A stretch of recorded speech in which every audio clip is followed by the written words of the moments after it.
Yo, it's your boy Ryan, Northwest Sports Fanatics, back at you with a new video. Today is Wednesday, October 4th, 2023, with your boy Ryan and the Northwest Sports Fanatics. Make sure you guys subscribe to the channel. Smash that like button either now or on your way out. Donate to your boy if you can. Cash App, $ORION NWSF, or the YouTube Super Chat right here. We got the NLWC National League Wild Card Game number 2. Miami Marlins versus the Philadelphia Phillies. They win tonight. They advance. And we've had some crazy upsets in the wild card playoffs already. The Rangers winning 2 games on the road over the Rays with barely anybody showing up was pretty freaking surprising. And then you actually have the Twins winning at home with 2 games over the Toronto Blue Jays. So nothing really surprises me here. I see that the Brewers are up right now 2-0 over the Diamondbacks.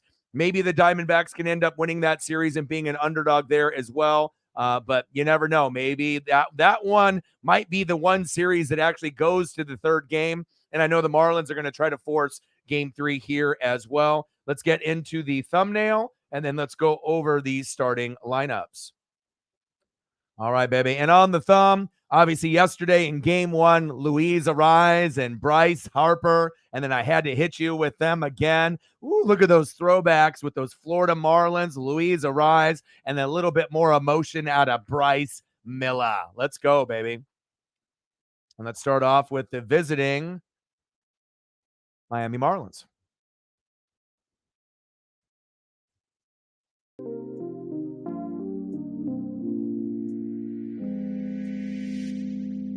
All right, baby, let's get into the starting lineups. Leading off for the Marlins, second baseman, Luis Arraez.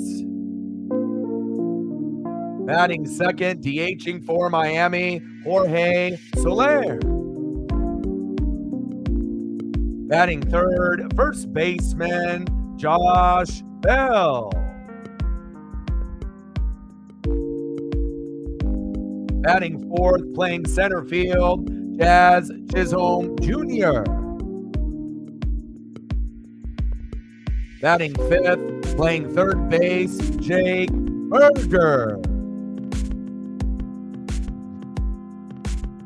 Hitting sixth, left fielder, Brian De La Cruz.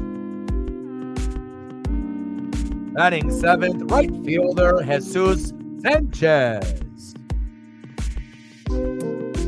Batting eighth, shortstop for the Marlins, John Berti.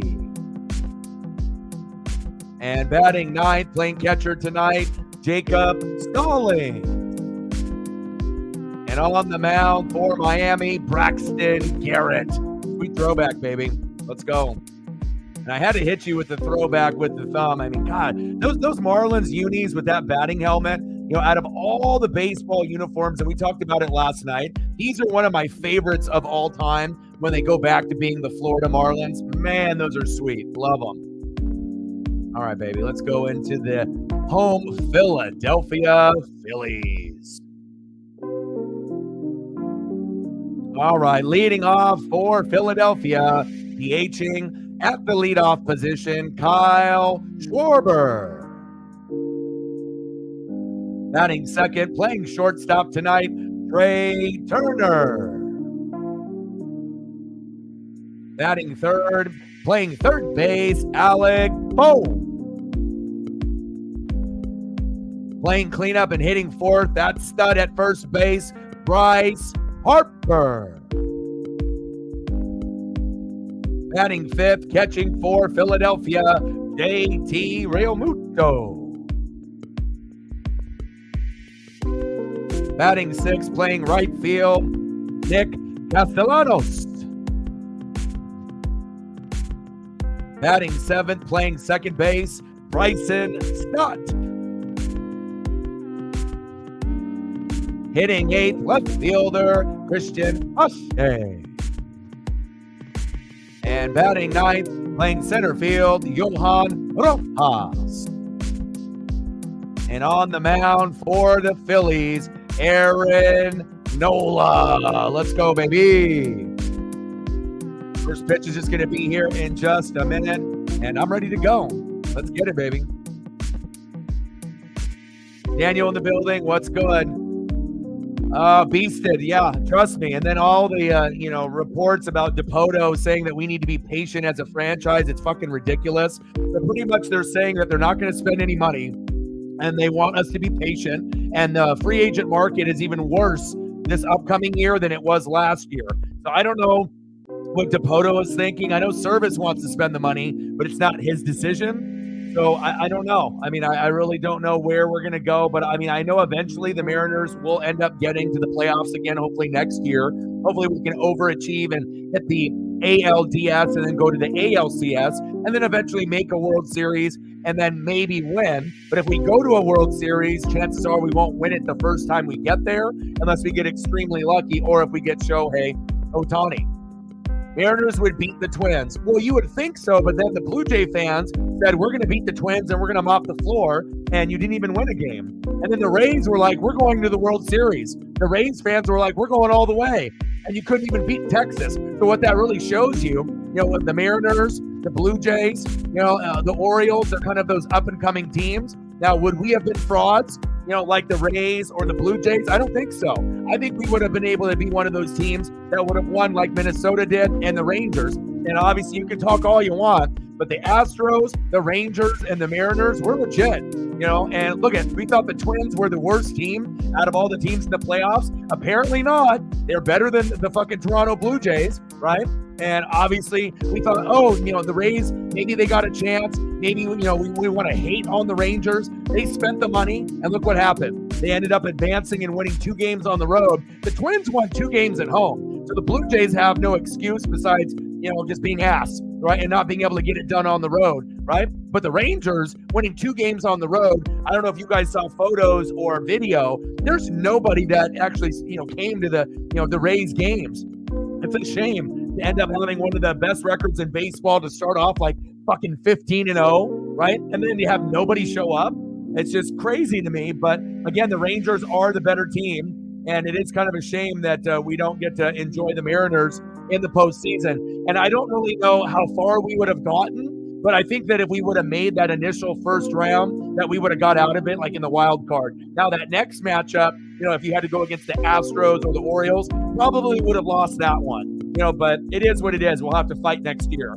All right, Nola with the first pitch to Arise, and Arise is going to have a big game for them to be able to win. They got to knock up Nola early and often. Wolf in the building. What's good, brother? And I would want Luis to get a day of like 2 for 4 or 3 for 4 or 3 for 5. He's going to need a day like that. Doesn't need the homer, but he needs to set the tone. The superstars need to set the tone. So you're going to need guys like Jazz Chisholm to step up, right? But you really get it started here with Luis Arise. So we'll see what happens tonight. But if he gets going early and often, that'll lead to Soler getting going, Josh Bell, Chisholm, and Berger. The first 5 guys in their lineup are very crucial to the success. Popped up, 1 away. Okay, I see you. Louise, nothing today, but we need you to go at least 2 for 4 if you want to have a chance in this series. But I think most people, including myself, think Philadelphia is going to sweep, and they're going to win this game, even though Nola's not as good as yesterday's pitcher, as we know. But he's a little shaky, but you never know. We'll have to kind of see. With Wheeler, he was on. I assume Nola could get roughed up, but maybe instead of him trying to get 8 to 10 Ks, he can get a lot of deep ground outs and pop-ups, and I imagine that's what's going to be the strategy. Because he's not going to give you that heat, like you saw last night. This is going to be a guy that'll get some Ks, but more than likely, he'll have to try to work his way through some of these innings. And if Miami's lucky, they'll rough him up early within the first 4 innings. And if they do, they'll have a shot to force game 3. If not, then this one's going to be over, and then Philadelphia would advance. So, big facts. Hope everyone's having a fantastic day. And let's go, baby. Lots of upsets. And then the Diamondbacks in Milwaukee. Milwaukee's trying to, obviously tie it up. That's the probably most even series out of all the wild card games where it actually feels like an even matchup.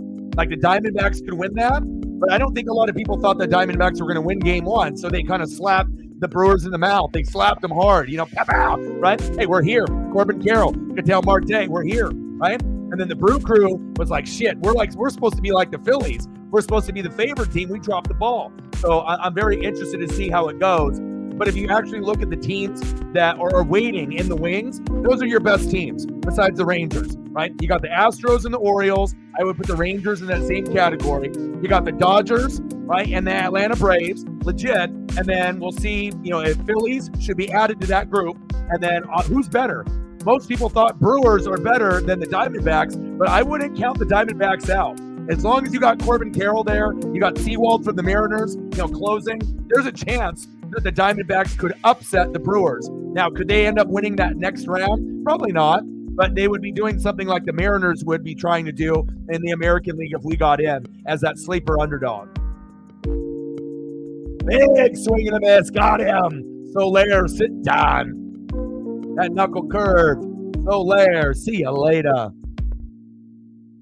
Next up, first baseman Josh Bell.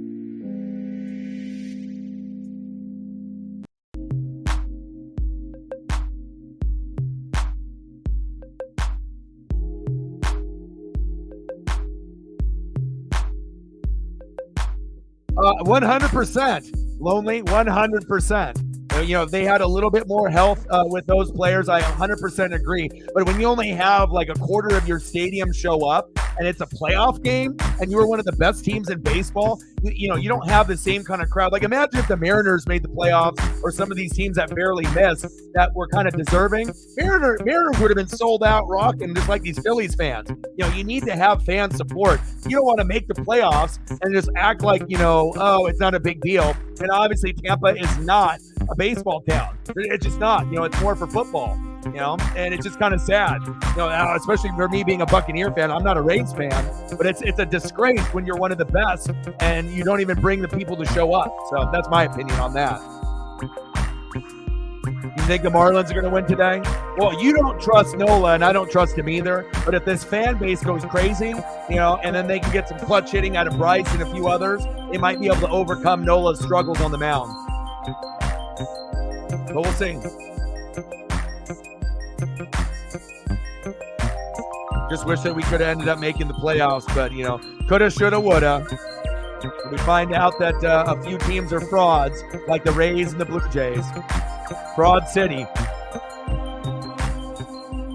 Little chopper foul. And then we'll keep an eye on the Brewers and the Diamondbacks. Obviously, the Brewers it's a must win. You're already down one game. There's no coming back.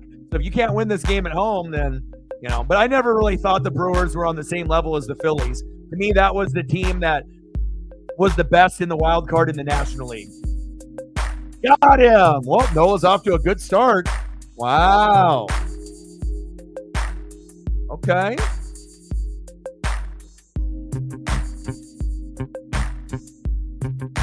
Nola throwing the heaters already. All right, Aaron. I don't really got a whole lot of confidence in you, but you played well there. All right, we're going to the bottom of the first. Leading off, DH Kyle Schwarber. Batting second, shortstop Trey Turner.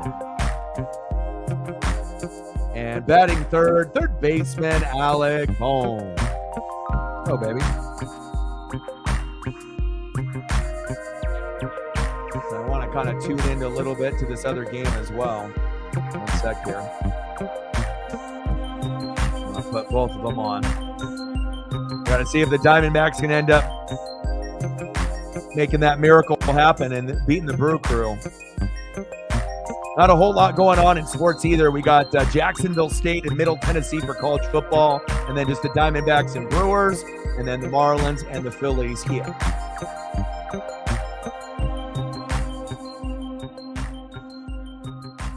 All right, here we go. I got both games going now. We are good to go.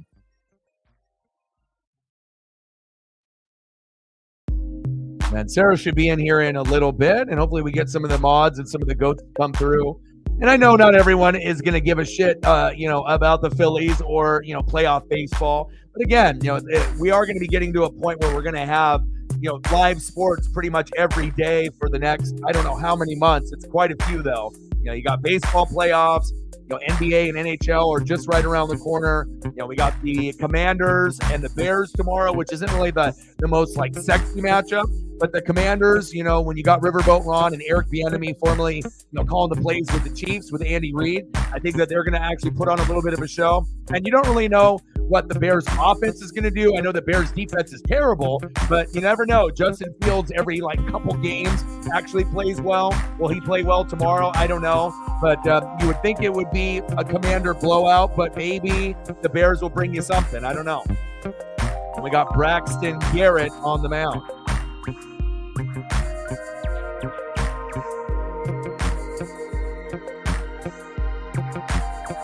All right, baby. Here we go.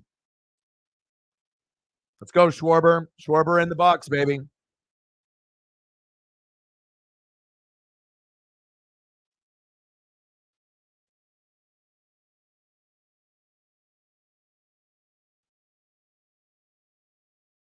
Schwarber, 47 homers, but with a 197 batting average, all boom or bust. But when he booms, it's gone, baby. 2 balls and a strike to Schwarbs. And there's certain teams that I think in baseball, even though I am a Mariners fan and my dad's been a Dodger fan since the 50s, there's certain teams that are a little bit more exciting than others. And it's easy for me to call and watch a Phillies game, Braves game, Dodger game, Orioles. I can obviously do Rangers and the Stros and the Mariners. That's no problem. Just kind of sad for the Blue Jays and the Rays to come up short as frauds. But, that's what happens in baseball. Ooh, on the corner. Wow. Schwarbs can't believe it.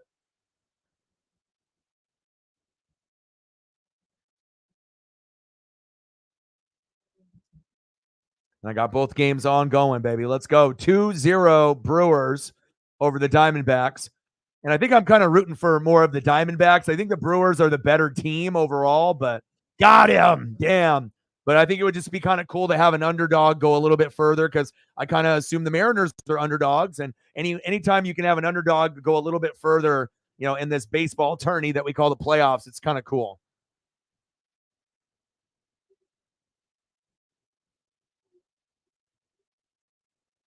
All right, Braxton Garrett, I'll show you a little bit of love, baby.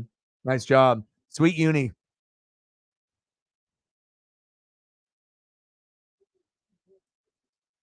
Next up is Trey Turner.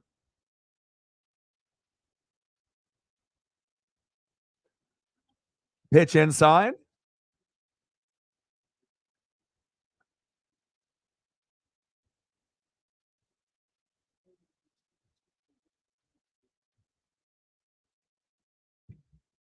One pitch. Chop foul. Come on, Trey. Let's go, baby. What's good, Sarah? How are you?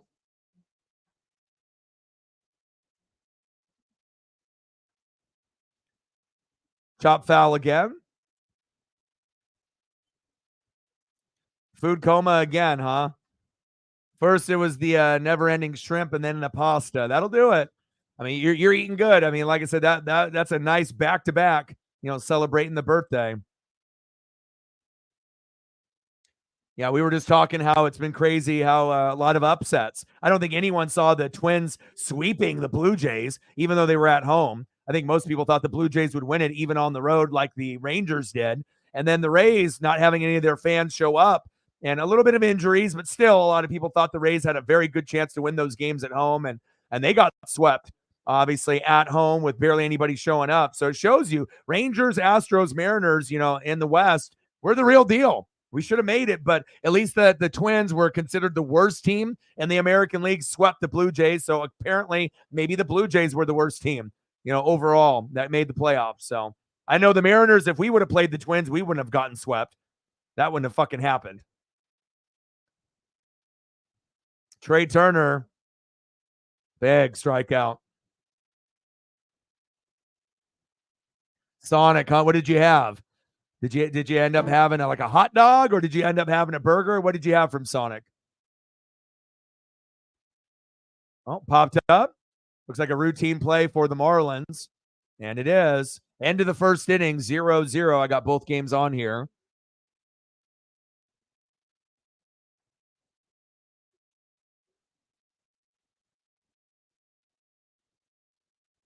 All right, next up for the Marlins in the top of the second, center fielder, Jazz Chisholm Jr.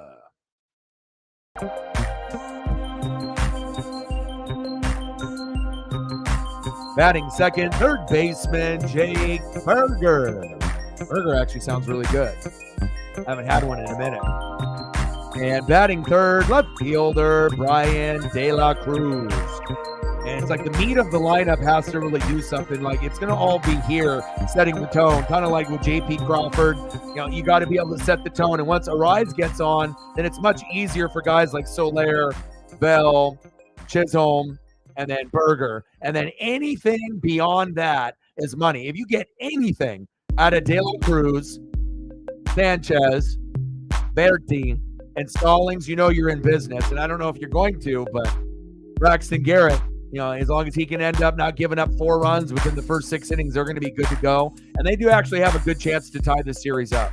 But we will see. The Philadelphia crowd obviously is going to try to will them to victory. Oh, you had a Burger and the dog. Nice.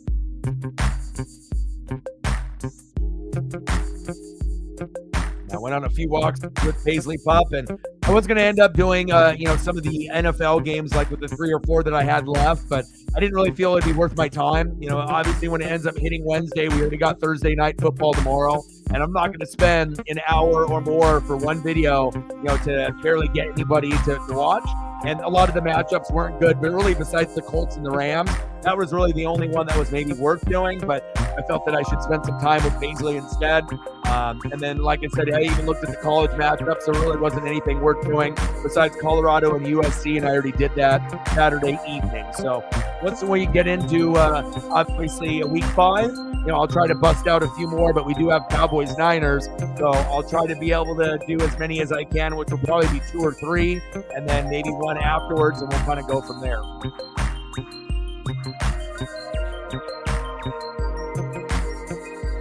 Ooh, cherry limeade.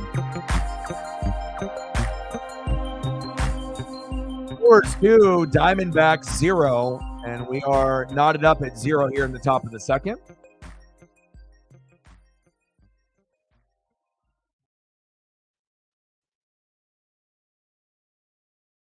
And I restarted Dexter from the very, very beginning because I'm kind of going through like a bunch of old shows. I finished Grimm, you know, did the Game of Thrones thing, went through like a lot of my, you know, old school favorite shows. True Blood, I already went through that. And so, I got 7 to 8 seasons of Dexter. And I already watched Dexter New Blood. I finished that about a month and a half ago and went through like the 10 episodes and whatnot. But it's really cool to be able to go back and watch a show like Dexter, which is one of my top 3, and then watch it from the very beginning because there'll be a lot of things that you kind of forgot, especially in those first couple seasons. So I'm definitely enjoying that.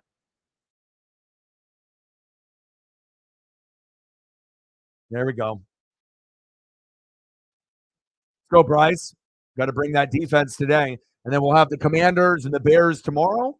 Hopefully it ends up being a halfway decent game, and then transitioning into obviously college football on the weekend as well as the NFL. But then on Saturday, we got a WWE pay-per-view. Preston will be coming through, and we'll end up doing that live stream in the evening on Saturday.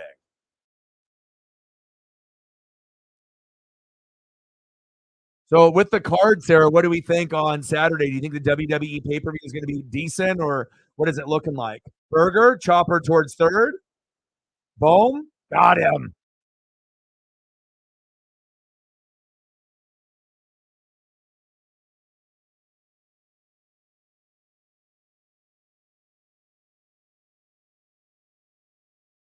Bohm is kind of underrated at third base. Not that it's kind of like Eugenio Suarez. Like, some of the guys are going to be better than him, like Arenado and Machado. But then there's like that next wave of players, sometimes maybe not the biggest name, but they do usually produce, or they can get hot at certain times. All right, De La Cruz in the box. Maybe Brian will be the guy that gets it started for them.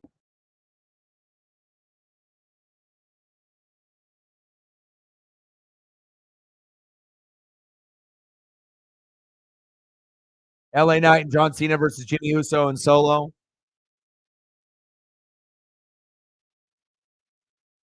We guys got to see what John Cena looks like in the ring after all these years. He doesn't have too many years left. Obviously did like movies and, went kind of Hollywood, which a lot of guys are trying to, do after The Rock, but not everyone's going to have like The Rock results. That is big facts. Like if Roman goes into Hollywood, I don't think any. I mean, the guy is a kind of a shitty talker, So it's like you got the look, but again, you have to be able to act. So unless you're like doing like a heel role, I don't know how good of an actor he's really going to be. If you're going to be a guy that has the look and you're like a villain and you're talking shit the whole time, then maybe it'll work out with like TV and movies and things like that, sitcoms and appearances on things. But if you're coming across as like any other guy that's not a heel, I don't know how good he's going to be. A lot of guys want to be like The Rock, and Stone Cold, but like I said, sometimes you have to have that swag and have that natural ability, and most people are going to fall flat on their face. Popped up all the way back to the warning track. Pache got it. There we go. All right, let's go to the bottom of the second inning.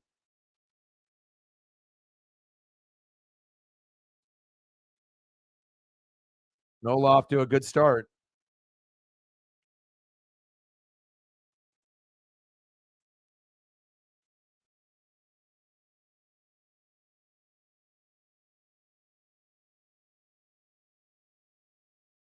All right, next up in the bottom of the second inning, first baseman Bryce Harper.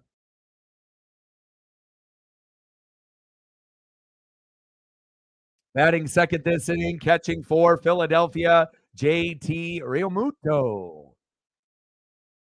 And batting third this inning, right fielder Nick Castellanos. Let's go.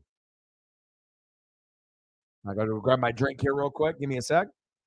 And Brewers still 2-0 over the Diamondbacks.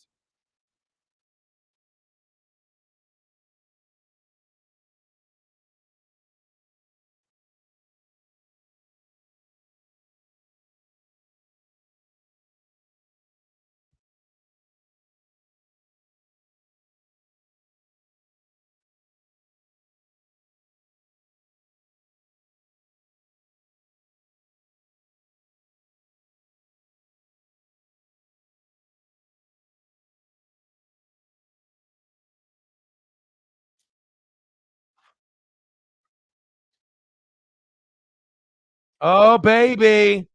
Oh, baby. We got a homer. Let's go, Thomas. Hell yeah. Diamondbacks? Fuck yeah. I just come back and I see Alec Thomas go fucking yard for the Diamondbacks. Let's go.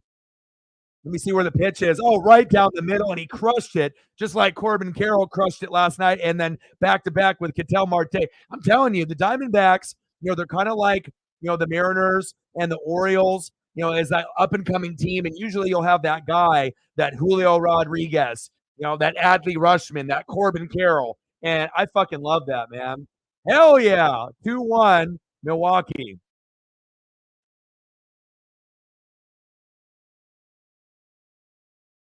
And I'm kind of like you, Sarah. I know we have a lot of people on the channel that, root for like the Packers and the Brewers and the Milwaukee Bucks, like Air Whitey and Caitlin and a few others. But just like you, not for me. You know what I mean? I'm not going to really be able to support like the Brewers, or I can support the Milwaukee Bucks because of Dame. That'll be the only thing that I can support. But like Brewers, Packers, Badgers, no thanks. No thanks, not for me. But for the Milwaukee Bucks, I can support that.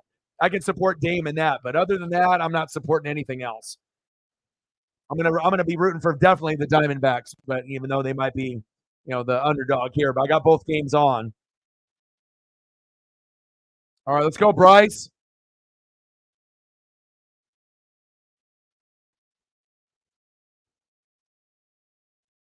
Chop foul. Yeah, I mean, I don't connect with any of their players and stuff. Like I said, I've never been an Aaron Rodgers guy. Like, do I like, Aaron Jones and, like when they had Devontae Adams or like Romeo Dobbs, Christian Watson, like, they got guys there, Jair Alexander. They got guys, but they're just not my guys. I don't like them. You know what I mean? Like, I don't know what it is. Like, also, that rivalry with like Green Bay and Tampa Bay with Favre and Sapp back in the day. Like, we've always kind of butted heads. and I think the franchises kind of butt heads and the players and the fans kind of butt heads. So, it's like, I guess they're tolerable, but I'm not going out of my way to root for them. I'm not going to do it. And I think like a lot of people are that way too. You either are a fan of them or you're not, kind of like the Astros or the Yankees, things like that. So I'm the same. I mean, there's certain players, and especially if I have a Northwest tie, like if you're from the Pacific Northwest, Adley Rushman, Oregon State, Corbin Carroll, Seattle, you know what I mean? Like Julio, being there, I'm going to root for that. I'm going to root for people that are from Oregon and Washington. Well, they're showing already hockey commercials. Oh, baby, the commercials. I like it. Bedard. Be fun doing some Kraken games too. Pitches inside with one away. Come on, JT.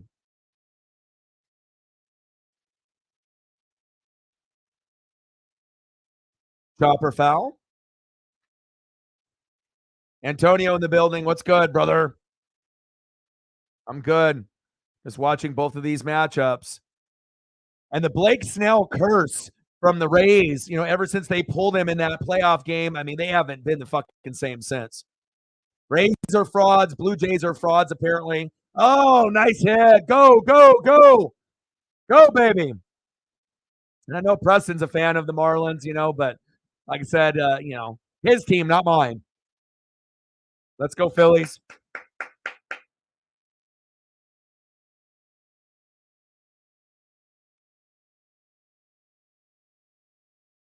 Brew Crew 2, Diamondbacks 1.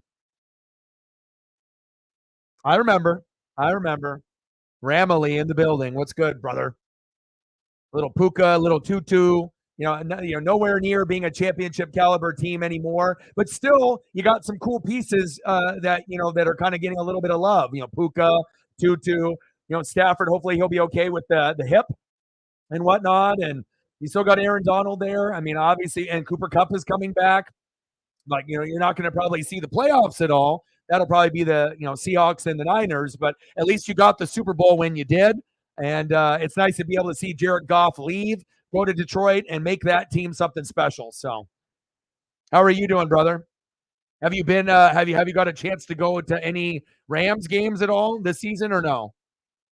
And like I said, you got to be a guy that you got to take the good, the bad, and the ugly. You went all in, got rid of Goff. Goff long term would have been a better thing, but going short term to get the Super Bowl was smart. They got it. Now if they would have went to the Super Bowl in Stafford and lost, then it would have been not worth it. But since you were able to get the most out of Stafford at that time with Cooper Kupp, and you guys were able to get the championship and collect the bag, it worked out. But now as you're looking, Stafford isn't as good of a quarterback as Goff. And long term, I think it worked out both for both teams. You got rid of Goff. Now he's going to end up bringing special things, to Detroit. And then you ended up capitalizing when you needed to in that critical time in that 1 year. So, yeah. That's it's all about being a fan. You got to take the good, the bad, and the ugly. So, and it's not even really necessarily that ugly. You guys are playing better, football than I think people anticipated, especially getting the first win against the Hawks in week 1. That was kind of an eyebrow raiser, kind of like The Rock. I can't do it, but I was like, oh shit, like that. I was like, oh, okay. And then obviously anytime you can see guys coming out of nowhere like Puka and Tutu, that's awesome. That definitely will make it easier to follow the team. So. Got him. Wow. Sit down. 4th K. Miami's going to have a good chance to win this if they can just get some production from their bats.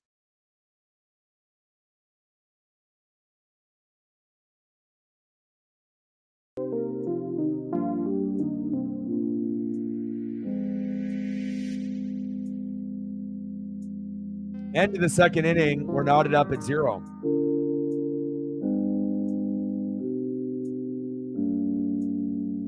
All right, next up for the Marlins in the top of the 3rd, right fielder Jesus Sanchez. Batting second, shortstop, John Berti. And batting third, catching tonight, Jacob Stallings. They had to switch it up because they got a lefty on the mound, so that's why they switched up the catcher. But essentially, the lineup is exactly the same, except the catcher. A nice job by Braxton Garrett. Let's go over the stats real quick. So Garrett, 2 innings pitched, 1 hit, no earned runs, 4 Ks. That's exactly what you wanted out of Miami. The only thing that you were hoping for is Luis Arias would start off with a bang, either with like a double, single, and then it would set the tone, kind of like an Ichiro or like a JP Crawford. You got to set the tone early. And if Arias gets going, they're going to win this game. If not, they're probably going to lose. And then let's take a look at what we got from Nola so far. All right, Aaron Nola, you got 2 innings pitched, no hits, no earned runs, and only 2 Ks. So, 24 pitches into 29, but you got to get some production there as well.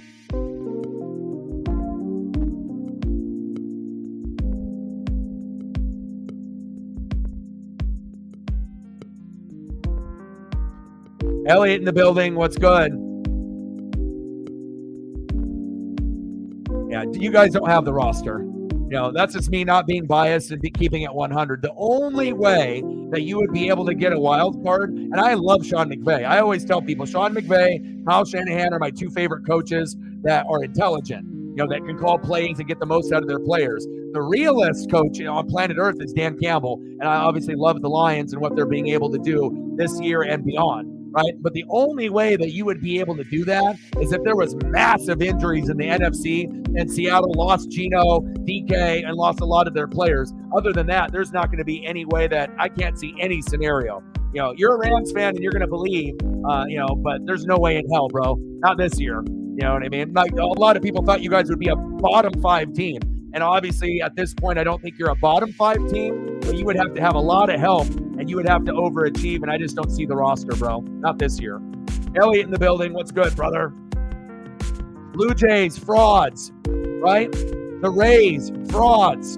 Like, what happened? You know what I'm saying? But it shows you how good that the Rangers are and the Astros and the Mariners from the Central. No. The Central is weak in both conferences, National League and American League. It's that West. That's where it's at. West is the best.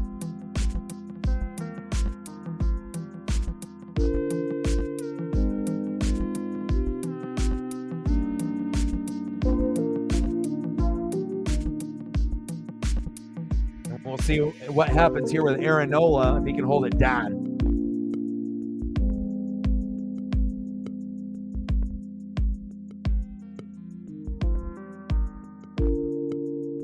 Well, I don't think anyone saw them winning because their record was ass. We just assumed the Blue Jays are a better team and they're going to play like the Mariners would, regardless if it was at home or on the road, and get the dub. But, when you're a fraud and you can't get it done. Rays, fraud. Blue Jays, fraud. You couldn't even win one? Like, Jesus Christ, not even one?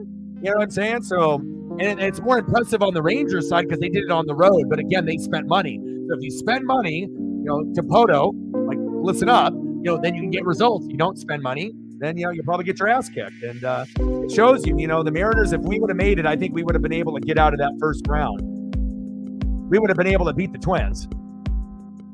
But right now, it's looking like, the Orioles, right? The Orioles and the Rangers, Astros, and that's where it's at. And then obviously with the Dodgers, Braves, and the Phillies. So it's like you kind of see, where the top tier teams are at and what should happen. But you never know. It's baseball. It makes it exciting.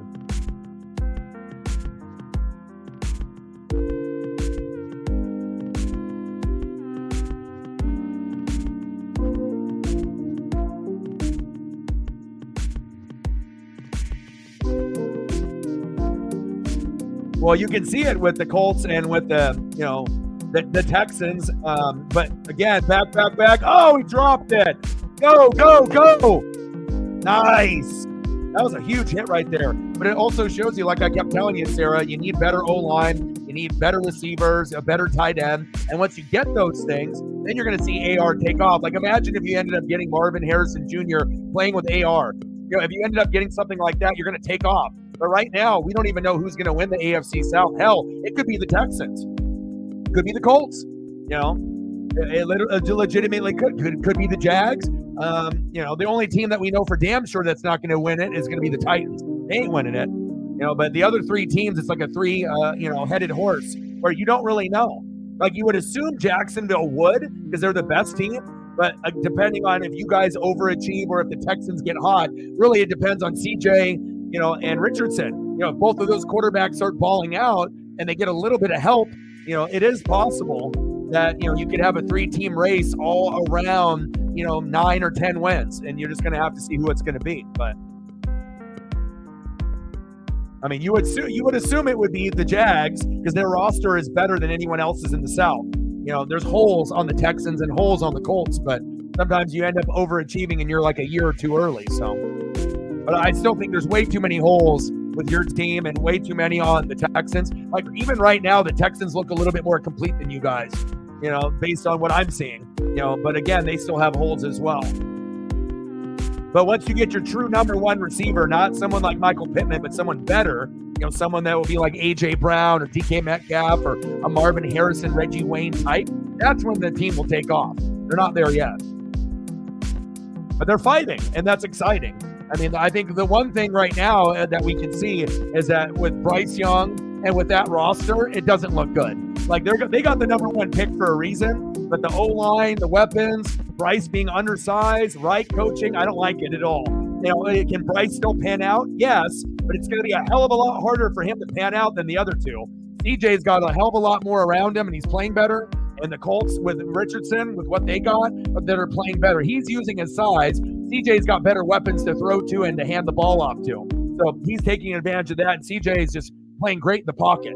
So, and the Texan defense is actually probably playing better than the Colts too. So it's like we'll have to kind of wait and see. But it's football, right? Reich is trash. I agree. Well, also, too, like you were saying, Lonely, we should do 7-game series even in the wild card. But again, they have it set up this particular way. So even though the Blue Jays might have been the better team, if you have 2 bad games, your season's over. And it just so happens that you were on the road, and we assumed the Twins were gonna, lose, and got him, idiot Marlins. What are you doing?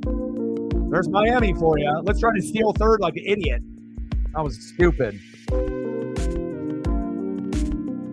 Especially when you end up needing to be able to get runs. This was the dumbest shit ever. What were you doing?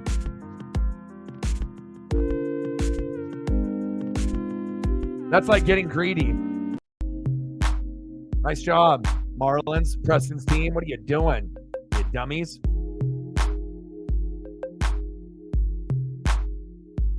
Three-two pitch popped up.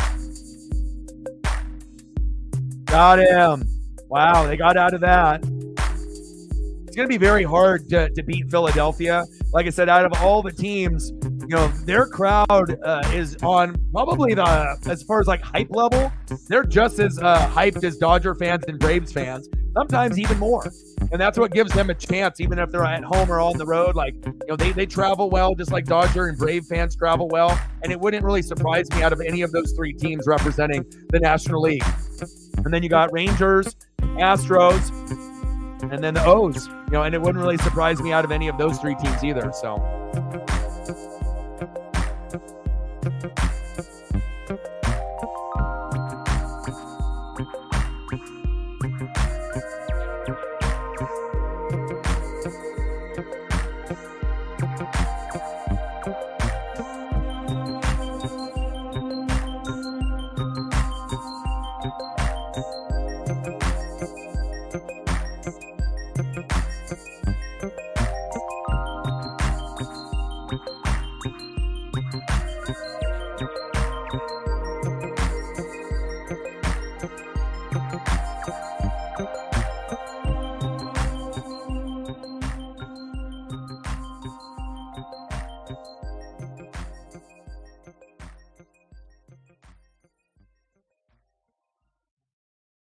He said, I want old John Cena, the thug one. Word life. Yeah, when he was a heel. That's actually the best John Cena that ever was. Like face John Cena is good for like, all the foundations and the Make-A-Wish and all that. But they definitely dropped the ball where they could have made him heel. They could have had him the leader of the NWO. And then, they didn't have to do that, but if he would have went heel and would have been like Hogan, and this was like back in like 2010 when he was still in his prime, but after like 7 or 8 years of, started off being heel with the throwback jerseys, Mitchell and Ness and the chains, rapping and doing like, the battles, the rap battles. And they did that for like, a year or two, and then ended up transitioning to the face. And then about 8 years of that, if they would have ended up having him go heel the rest of his career, I think that would have took him to a whole nother level, but of course the Make-A-Wish stuff and the kids and all that. And then sometimes you have to have that like ultimate face. But I think that the crowd would have went just fucking crazy, and I think that wrestling would have been amazing if we would have been able to get the John Cena like leader of the NWO, and then he like took that over, or if they came up with a new faction with a new name and Cena was the leader and they had like 5 or 10 guys with him. I think that would have been like the most badass thing, man. Rapping Cena was the best, and he's actually really clever, and he would actually do a lot of the rap battles when he was like younger as a kid, so it kind of came natural for him, growing up as a kid and doing that. So yeah, let's get to 10. Let's do that, and then hopefully we can get to 20. But again, I know not everyone's going to be a baseball playoff guy, or maybe not caring about this particular matchup, but as we do like Dodgers and Braves, and we go a little bit further, Astros, Orioles, I think it will pick up and it'll spike a little bit. So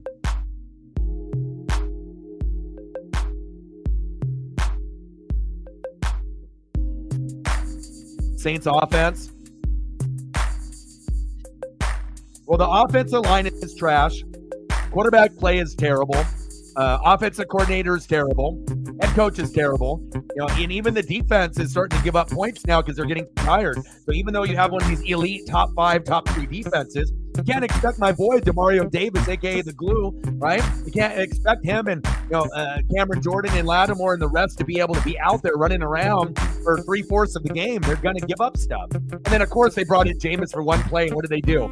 He throws a pick to the Buccaneers. So we already know Jameis shouldn't even be on the roster. He's so bad, that we want to give him the benefit of the doubt that maybe he can do something good. But it's proven now that he shouldn't be on the team. And if you're going to have a backup quarterback, it should be Taysom Hill.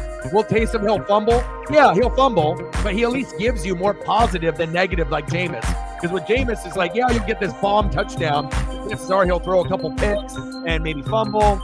So it's like, I feel at this point, you're never going to see Jameis Winston as a starter ever again, either as Marcus Mariota, Carson Wentz. Like, you see these guys from back in the day that were so highly touted, and it shows you the pressure of getting drafted number 1 or number 2 is a lot higher than people really understand. And sometimes it ends up being kind of a curse as well. So Roman versus Rock or Roman versus Cody. I love The Rock. He's got the same birthday as me, just like Pat McAfee. But again, with Rock, the reason they didn't do the match before is because it has to mean something. They just can't, you already know The Rock is more than likely going to lose. And if they do have him win, we already know he's not a full-time wrestler. So as fans, we're not bought into the storyline. So Rock beats Roman, and then what? And then does one more match and then goes back to Hollywood, and we don't see him for 5 years. I don't know. Well, obviously Roman and Cody, would be a little bit more significant, or Roman and Seth. I feel that if you're going to do a match, Roman and Cody or Roman and Seth, or if they want to wait for Roman and MJF, if MJF actually jumps ship and goes to WWE, then I'd be ready for something like that, or Roman and Cody and MJF in a triple threat. I'm always thinking outside the box and whatnot, but I know we got Adam Copeland, aka Edge, in AEW, which is very cool. I mean, now all we need is the Dudley Boys to come back to AEW, and we can do TLC. We already got, Matt and Jeff Hardy, even though they're old as shit, right? You got Edge and Christian there, old as shit. Now we just need the Dudleys, Devon and Bubba, That would get ratings, I'll tell you that. 3-2 Diamondbacks, hell yeah. We might be the only ones that are feeling the way that we feel, Sarah, but at least, you have that feeling because you're a Cardinal fan, and obviously you're going to have beef with people in the division. For me, like I said, I've never really cared for certain teams. We might have fans that root for those teams, but I don't give a shit. You like Aaron Rodgers, good for you. I liked him a lot more when he was on the Jets than on the Packers, but I don't give a shit about any of those. The only that I care about is Dame with the Honest now, because he's there. But anything else, with those teams, I could really give two shits about. I just think it's the fan base they kind of irk me. And I already know the Ducks can beat the shit out of the Badgers. We've done it at the Rose Bowl twice, obviously with Herbert and obviously with Chip Kelly. So I already know we can beat that ass. And it makes me feel good when we can do something like that, because I know it's hard to be able to beat Michigan and Ohio State, And then for Packers, I could really give two shits about that franchise and those players and fans. They're annoying to me, entitled. Not everyone is that way. Some of them are cool, like Air Whitey's cool, Caitlin's cool, but a majority of them I could give a fuck about. And then obviously Milwaukee Bucks, that might be the one that I like the most, just because now Dame is there, and I will be covering a lot of the matchups to be able to watch Middleton, Dame, and Giannis and Lopez do their thing. A lot of Blazers, a lot of Bucks, and I'll do the good teams. I'll do Warriors, I'll do Celtics, I'll do Heat, Emo, And it's cool too, because Emo Jimmy is kind of like Jamal Williams from the Saints. Like, he don't give a fuck. He'll listen to country. He's just like him.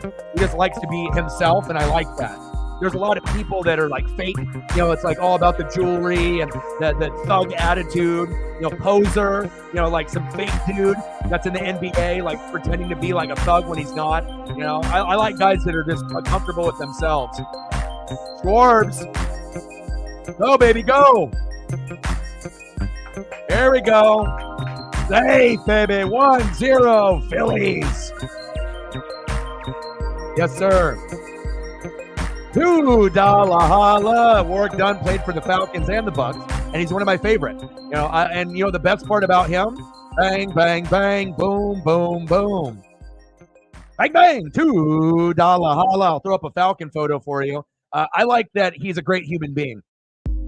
He ended up, making those houses. I've seen a couple documentaries on Warwick Dunn, and obviously we know his issue with his mom and everything that happened, and obviously having kind of a tough childhood in life, and, building those homes and trying to be able to take care of young kids and moms, through his foundation. And, when, he had ideas when he was at Tampa, but a lot of that stuff got executed when he was on the Falcons and after he retired. And I think that Warwick Dunn, the man, is even better than Warwick Dunn, the athlete. And obviously watched him at Florida State, watched him on the Bucks, obviously watched him there on the Falcons. And I've always been a big Warwick Dunn guy. A bang, bang, bang. $2 holla. Let me see if I can find some good Warwick Dunn here for the Bucks and the Falcons. I'll do Falcons for you because I know you're a Falcon fan.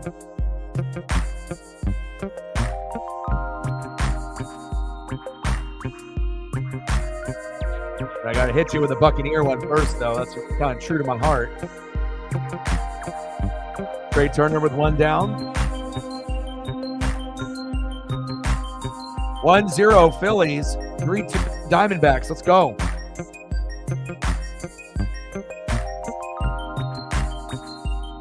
Oh, baby. Warwick, my boy. I'm more of an all-stock guy, but obviously it was nice thunder and lightning. And you know what? I'll be honest. I was really pissed that we got rid of him, and he couldn't end up being a part of that championship team with all-stock. He deserved it. He went to the Falcons, and we ended up getting, Michael Pittman. That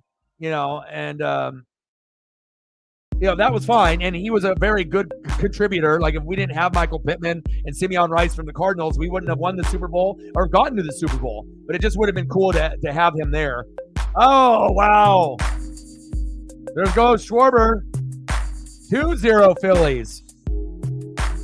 Trey Turner with a ribby, and all those people that were complaining about Trey. I told y'all he was going to come up big in the playoffs, and here he is. Nice job, Trey. Your batting average was low. Your homers were low. You started off really fucking slow after that money, but, he always comes up in the clutch. Big facts.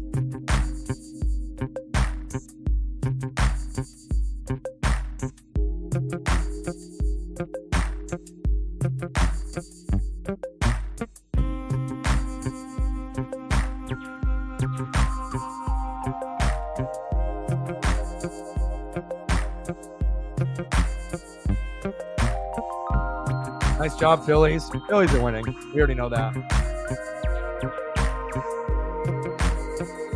right, fine.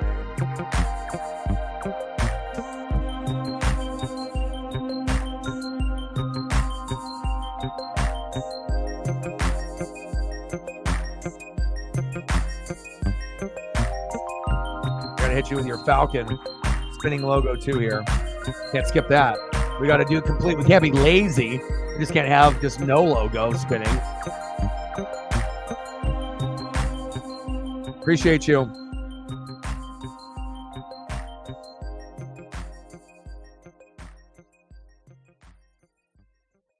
Philly crowd going crazy already. Once they get going, they don't stop. Lots of alcohol consumed there. Appreciate you. Thank you so much, bro. There we go.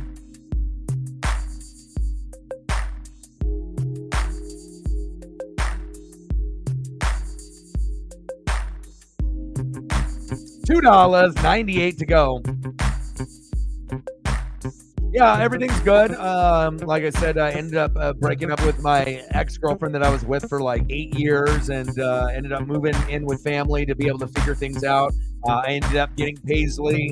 We've been losing a lot of weight. I think I've dropped like 60 pounds since COVID. I got Paisley down 15 pounds. She was about 8 pounds overweight, and we've been walking about an hour to 2 hours every day for months and months and months. Mental health is good. I was able to do reaction videos on the NFL side for NFL and college football. We hit 20,000 subs about a week ago, and we're just grinding, trying to get to that next goal, which would be 21,000. A little dribbler. Throw to first. Got him. 2 away.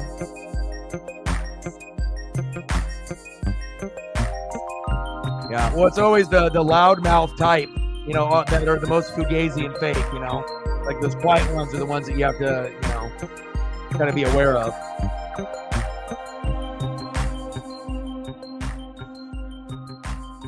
Well, I don't think it's going to matter who the Braves play, they're going to win. Right? It doesn't matter. So the way that the series line up, so if the Phillies win, the Phillies play Atlanta, or do they play the Dodgers? Like, how do the series line up now with the bracket? Someone can look that up online. So obviously we know the Twins advance. So the Twins are playing the Astros, or are they playing the O's? Like how are we lining everything up? The Rangers are playing who, and the Twins are playing who, and like how is it lining up? Someone type that in the chat for me.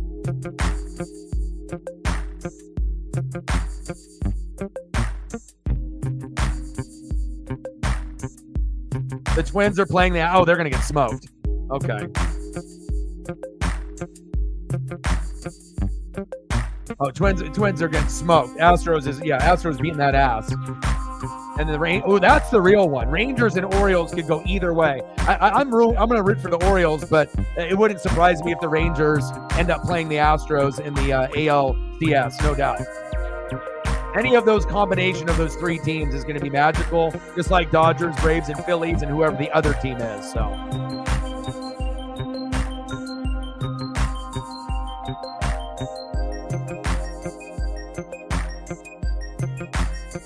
yeah, but we thought they didn't have any chance against the Blue Jays, and they beat them twice. So I get, you never know. I guess that would be the craziest shit ever, right?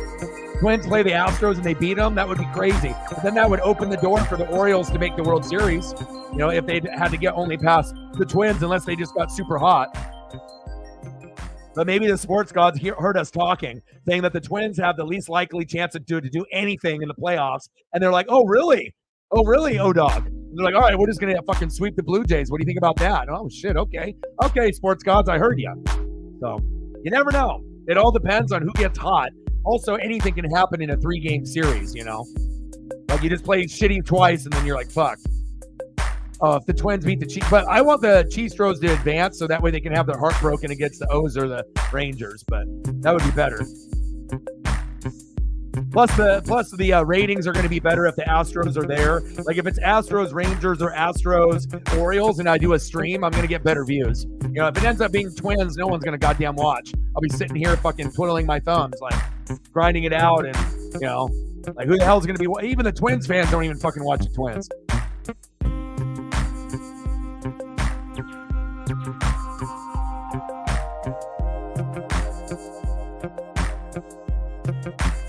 $2-0 Phillies. 7-1 Rangers. That's disgusting. 2-0 Twins. And then we got 4-2 Diamondbacks. Diamondbacks beating the Brew Crew, baby. I love it.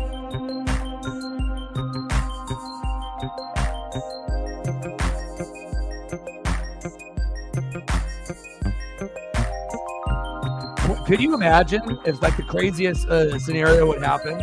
Obviously, I'd be going for the Diamondbacks. Corbin Carroll, man. Guy's a stud.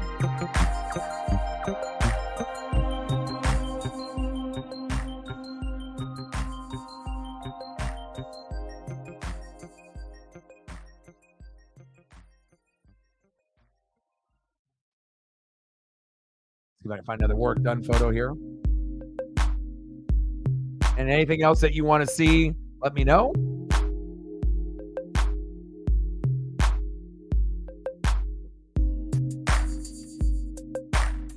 I'm just hoping tomorrow ends up being halfway decent with the Commandos and the Bears. So I know the Bears defense is terrible, but you know we'll see if Justin Fields can do anything. Like if him and DJ Moore can get lucky a little bit, or if they get dominated. You would assume the Commanders are going to win the game, but you never know.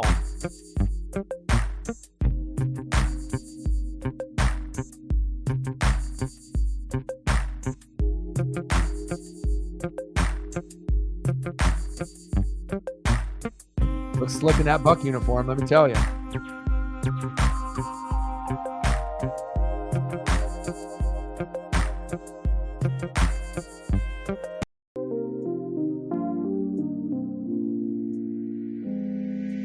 Oh yeah, you know, I mean, like I said, Adley Rushman, you know, Julio, you know, and getting guys like Corbin Carroll, they're like the new blood of baseball, and I love it. All right, we got to rise up. Yeah, Corbin Carroll's more clutch than Julio. Come on, Luis. Let's go, baby. I didn't put you on the thumb 2 times in a row. That was for game 1. Then I hit you even with a swaggier uniform in game 2. Come on, bro. And this one took me a minute to make, too. I was like, golly, I had to go through so many images. You still haven't finished Shameless, huh, Elliot? What about The Bear? Have you watched The Bear yet with Lip? You got to watch The Bear. I'm rewatching Dexter from the very beginning, since I already watched Dexter New Blood like 2 months ago for like that 10 episodes. I said, fuck it, I'm going to watch Dexter from the very fucking beginning through like Amazon Prime, and I'm binging it right now, and it's awesome. There's like certain moments in the show that I vaguely remember, and I watched it live when it happened, and then I rewatched it again like a couple years after that. But it's been years since I've actually started it from the beginning, and I love it. I don't know, I like the dark shows, you know, that have the Graham. I just finished Graham because that was, you know, made in the Pacific Northwest. Matt in the building, what's good? See what I told you, bro? Instead of doing a lot of the comments about like, you know, the wide receiver stuff and the tight end stuff, you do them in the videos, and people react to your comments in there, regardless if you're a fan, you know, of that particular team or not.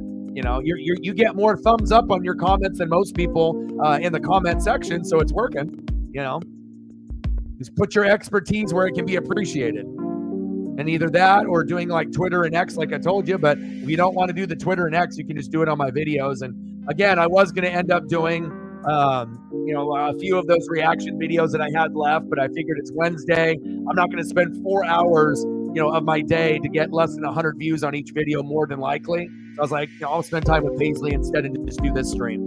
So, and there was nothing really on the college football side for me to do. So popped up. Now, if I knew for sure that I would be able to get a certain amount of views, I would have done the 4, but, you know, I was like, you know, like I said, and normally if I'm not doing anything on Sunday night, then I can bust out more to get more views and whatnot. But still hitting the algorithm is tough because, you know, some people like watching people act a fool with the reaction videos and just be a dumbass. So, you know, I try to at least give you some substance there, and, you know, give you catchphrases and nicknames and stats and analytics and kind of a breakdown of how things are going, instead of just like screaming and yelling and acting like an idiot. But oh, okay. Yeah, I'm loving the Dexter, dude. So good. It's like so hard for me not to. I'm already on episode 5, season 1. So it's like so good. And it's crazy too, because I love True Blood, and obviously one of the main characters in the True Blood is one of the first guys that ends up getting killed in the show by Dexter. He ends up going to court, and he ends up killing people with like DUIs, and Dexter hunts him down. So obviously that show was first, I believe, Dexter, and then True Blood came after. But it's kind of cool when you end up recognizing people. You're like, oh my God, it's what's his name? You're like, oh shit, it's this guy from this show. I love that. And then you start seeing people that you totally forgot that were in the other shows. You remember them from like, oh, True Blood, and then you're like, oh, he got murdered by Dexter in that one. I was like, oh, this is awesome. But you got your Netflix back. Netflix is kind of overrated. I think that like Disney Plus, sometimes it doesn't have a lot, but I feel like Amazon Prime to me and Hulu are the best. And then again, if it's like a flip between Disney Plus and Netflix, I'd probably go Disney Plus. Netflix is probably the last on the board, just because like a lot of the movies they have in the top 10 and a lot of the top 10 shows, they're not good unless you get something big like Stranger Things. If it's something like that, or one of the shows that you really, really are looking forward to, cool. But it's like every 3 months they have something cool. And then it's like, if it's like a regular month, I look at the top 10 and I usually am interested in like one thing. Like maybe I'll watch number 9 or number 2 or number 1, unless it's something like quarterback, where it went over Mahomes, Kirk Cousins, and Mariota. Yeah, you best believe I'm going to watch shit like that. But or like Johnny Manziel, something like that with documentary. But a lot of garbage on there. Yeah, I like the Disney Plus. I like the Hulu. And if you haven't got Amazon Prime, bro, check it out, because it also is linked to a few other things like Showtime and then Paramount Plus, and they have some original content with some of the other shows. I honestly think, like I said, besides Hulu getting like reruns of shows, Hulu might be number 1 up there to me, but then I think Amazon Prime is, I think it's number 2, and then I would put Disney Plus right underneath them, and then Netflix at 4. This is kind of how I feel. I think you just got to search through Amazon Prime, and people sometimes are lazy. Sometimes you got to go through it, like you go through Netflix and Hulu. Sometimes you just got to go through all the options on Disney Plus and then Amazon Prime, and then you start to realize, oh shit, like these are actually a little bit better than Netflix, and you can find something to watch. But again, I like to be able to watch a lot of shows. Peacock, I got that too. Yep. It's crazy. It's like if you have cable, there's almost no point of having these like apps unless it's something exclusive, which a lot of them do have exclusive content to that brand. That's how they get you, But luckily, in the living room, we have Comcast. So then if I want to watch like Life Below Zero, and I can watch Sue, go in Alaska, and she is beast. Like out of all the people that are in those like Alaska shows, she is like my favorite. She's like 50, 60 years old, and she does literally everything by herself. She's like, she hunts, she gathers, she like does maintenance on vehicles and all of her buildings. Like, I want to be friends with her. Like, she seems like the coolest chick. Like, you could go out there and, you could go on an adventure and she would hold it down. And a lot of times she's out there by herself. I like being able to see people that are like survivalists and people that can survive on their own. And I don't know what it is about water and snow, but whenever I see that water, wicked tuna or swamp people or snow, like Life Below Zero, it makes me happy. Like, I don't know, it's just because my first job, was doing crawdadding, crayfishing with my dad and being on the water, early as 10 to 12 years old, making money like $20 an hour, working for 3 hours and, getting $60 at like 10 or 12 so I could buy my own school clothes. The grind has always been real with me, and also just like the rain and the snow and nature and the mountains. And I don't know what it is about that Alaska landscape, but I fucking love it. I don't know if I could like necessarily live that lifestyle. I think I could actually do it because I'm dedicated. I would have to learn, a lot of like, the tricks of the trade. And obviously if you don't learn, you die. So you have to learn quick. But I don't know. I just love those fucking shows. And me and Paisley can sit there and she loves watching like the snow dogs and the huskies, and they're like pulling the guys on the sleds. And I don't know, man, there's something about that show. Like you can be in a shit mood and then you see water and nature and they got cool people that they have on the show. I'm like, okay, I feel good now.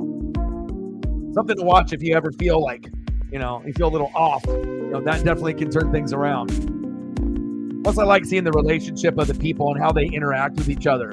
Like you could have a guy like in Swamp People be like an enemy, or like someone you're rivals with, trying to make money, then they break down or have some like horrible thing happen, and then even though it's your rival, they don't care. That Southern hospitality, and they help each other out. I like that. Oh shit! Back, gone!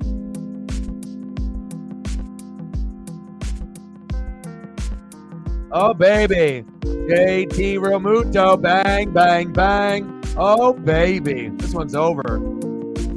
So we're advancing. We're not the Blue Jays. We're not the Rays. We're the real deal Holyfield. Nice job, JT. Sleeper. Next up, right fielder Nick Castellanos.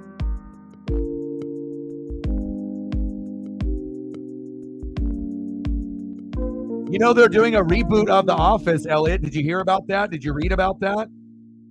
At first, it was like rumors, and I was like, yeah, right. But Steve Carell loves that. And I was like, if he says that he's on board, then it's going to go. If he's not on board, then you can't do the show without him,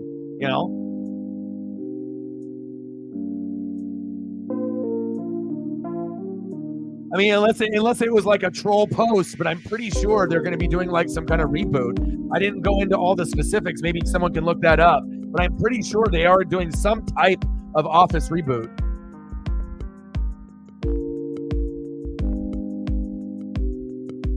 And a lot of times, like with Workaholics, from Comedy Central and The Office, I can relate because I did jobs like that for like 20 years of my life. Like working in an office and sales, and not necessarily customer service, even though that was part of the thing. But, I was kind of doing the cutthroat, sales and customer service, with people. So 3-0 Phillies. I think it is. I mean, someone can look it up. Maybe you should do that right now, Elliot. Look up Office reboot and then see, if it's through like NBC, because obviously if it's going to come back, I would assume the money and the ratings is going to be through the roof. And if it's not going to be grabbed by NBC, shit, it could be on Netflix exclusive, and we're watching it. So.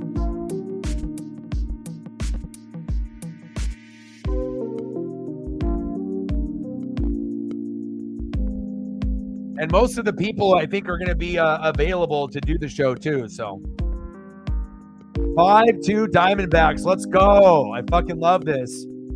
Diamondbacks, Corbin Carroll. You're better than anybody that's on the fucking Brew Crew. Advance, baby. I love it.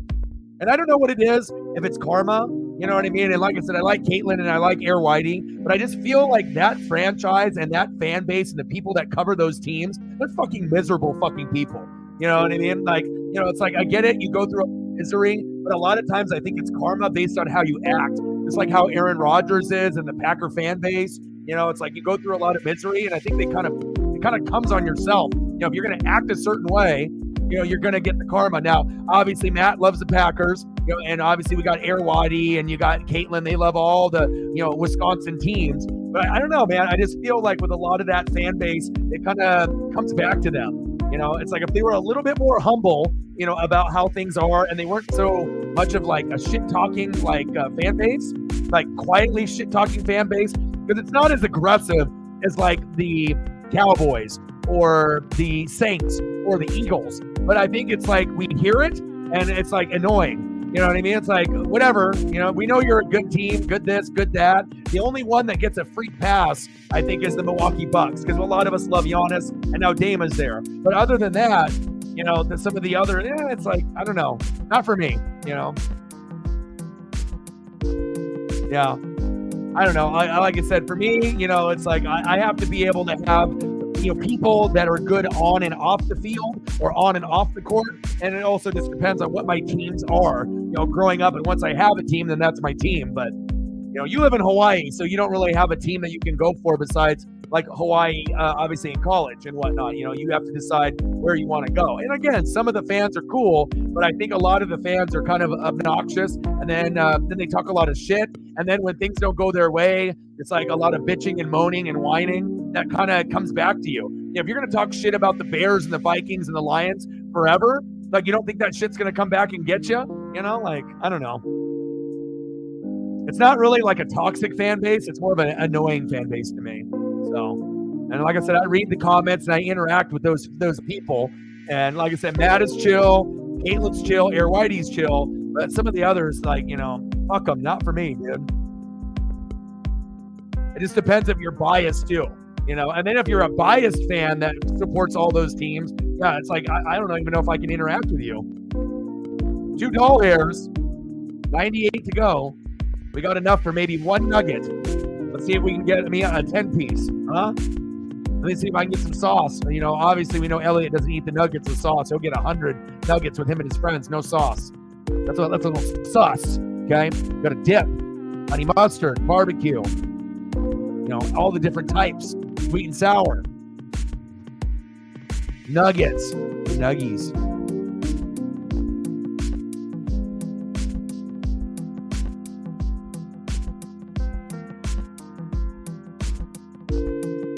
End of the 4th inning. Let's go to the top of the 5th. 3-0 Phillies. End of the 6th, 5-2 Diamondbacks. I love it.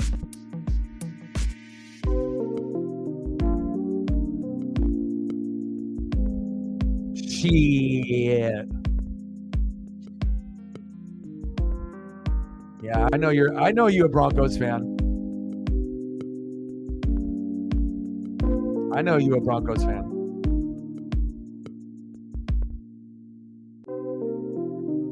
Yeah, and hopefully you guys can stay healthy. And like I said, I did see the post. And I was going to send you something, but you don't have social media. You need to start a fucking Twitter X, Matt. I'm telling you, you can interact with me every day. I got all this like duck shit that I can share with you, but they actually did a post. I don't know if you created one, but you should. But I saved it. And finally, Dan Lanning is starting to pan out. And the Broncos, they actually debuted their helmets, right? Those little snow-capped helmets.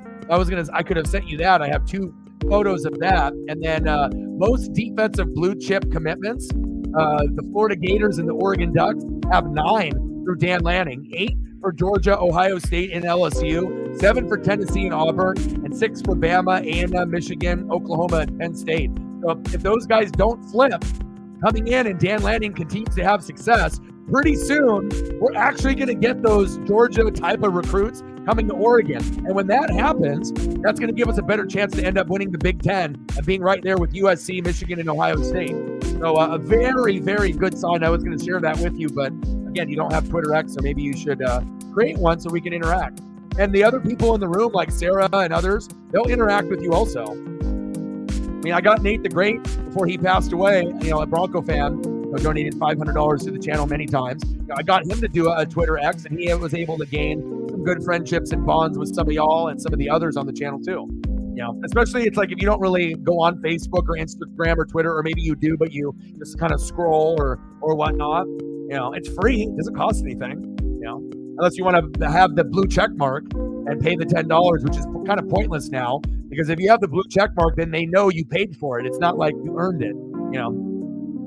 That's why, you know, I had it for like a month, and I was like, to see if it would help me with like spike with views, and it did. They put you in the algorithm when you pay for the service. You get in front of more people, but that doesn't necessarily mean that you're going to get more followers or subs or people going to your channel and whatnot. But you do get more exposure when you pay for it. But yeah, I had it for 1 month. I had like a discounted rate for like a couple dollars, and then I just canceled it. So.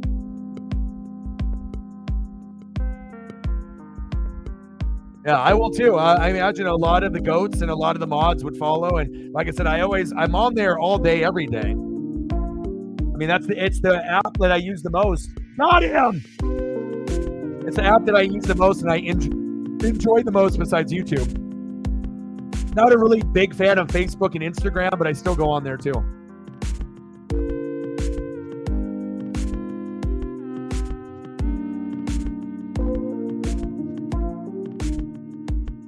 Yeah, but if the Bears keep sucking, they might end up getting the 1st and 2nd pick.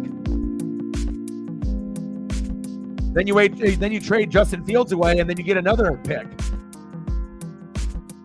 So, you know, depending on what they do, they could have literally 3 top 10, you know, pieces. And if you have that, you know, Caleb Williams, you know, Marvin Harrison, and the best offensive lineman, that could be something.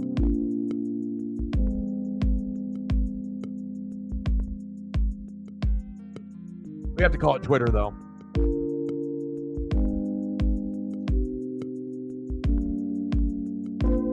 And then, Sarah, did you see the thing about Tristan Wirfs? You know, he's a natural right tackle. They moved him over to left, which he never really played, and he's like the #1 ranked left tackle right now. Obviously, he's still got like Trent Williams up there, Penei Sewell, but it shows you doesn't give up sacks, doesn't give up pressures. I mean, the guy is just a freak. Threads fell off in 2 hours. It sure did.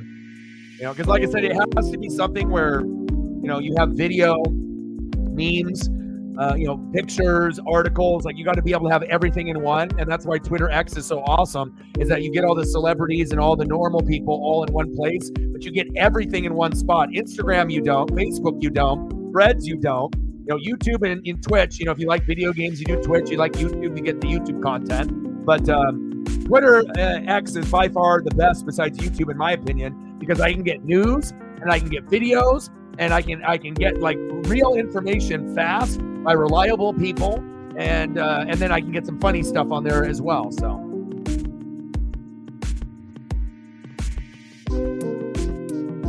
Darnell Mooney and DJ Moore.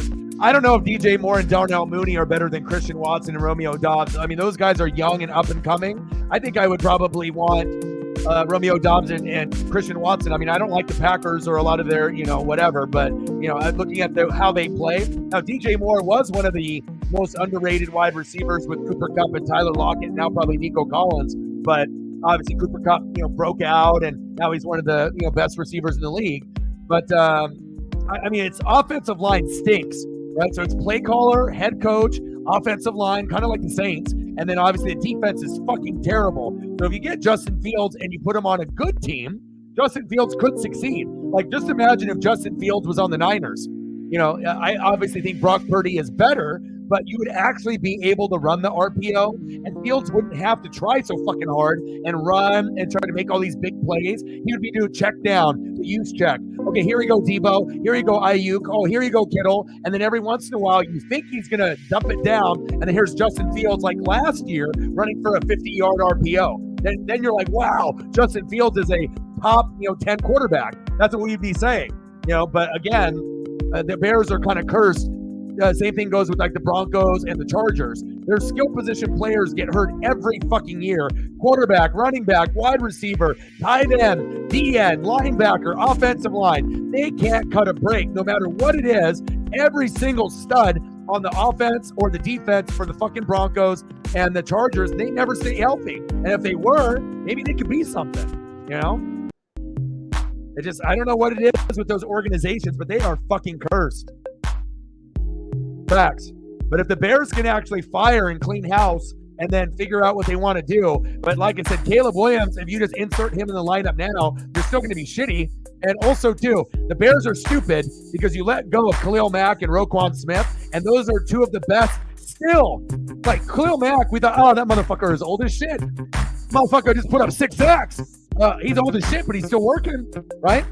Imagine if the Bears had that. And they're like, oh, we don't need Roquan Smith. And then he goes to the Ravens and he's balling out. Like, you don't get rid of 2 guys that could be Hall of Famers, and then now the whole defense is just ass.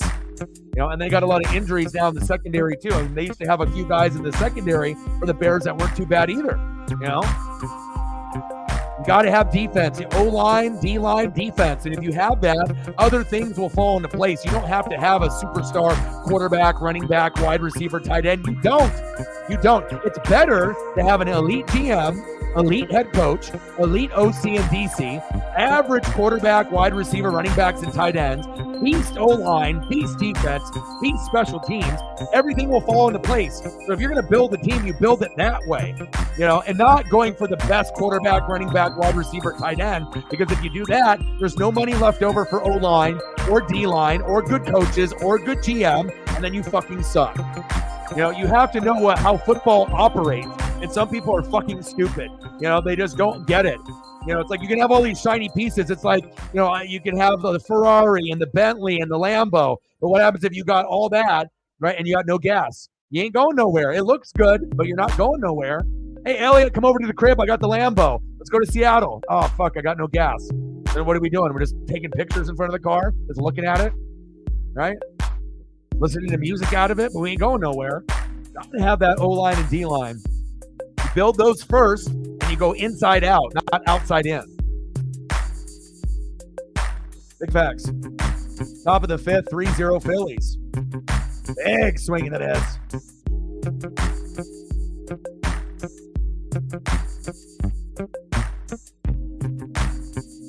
Ooh, 18-25.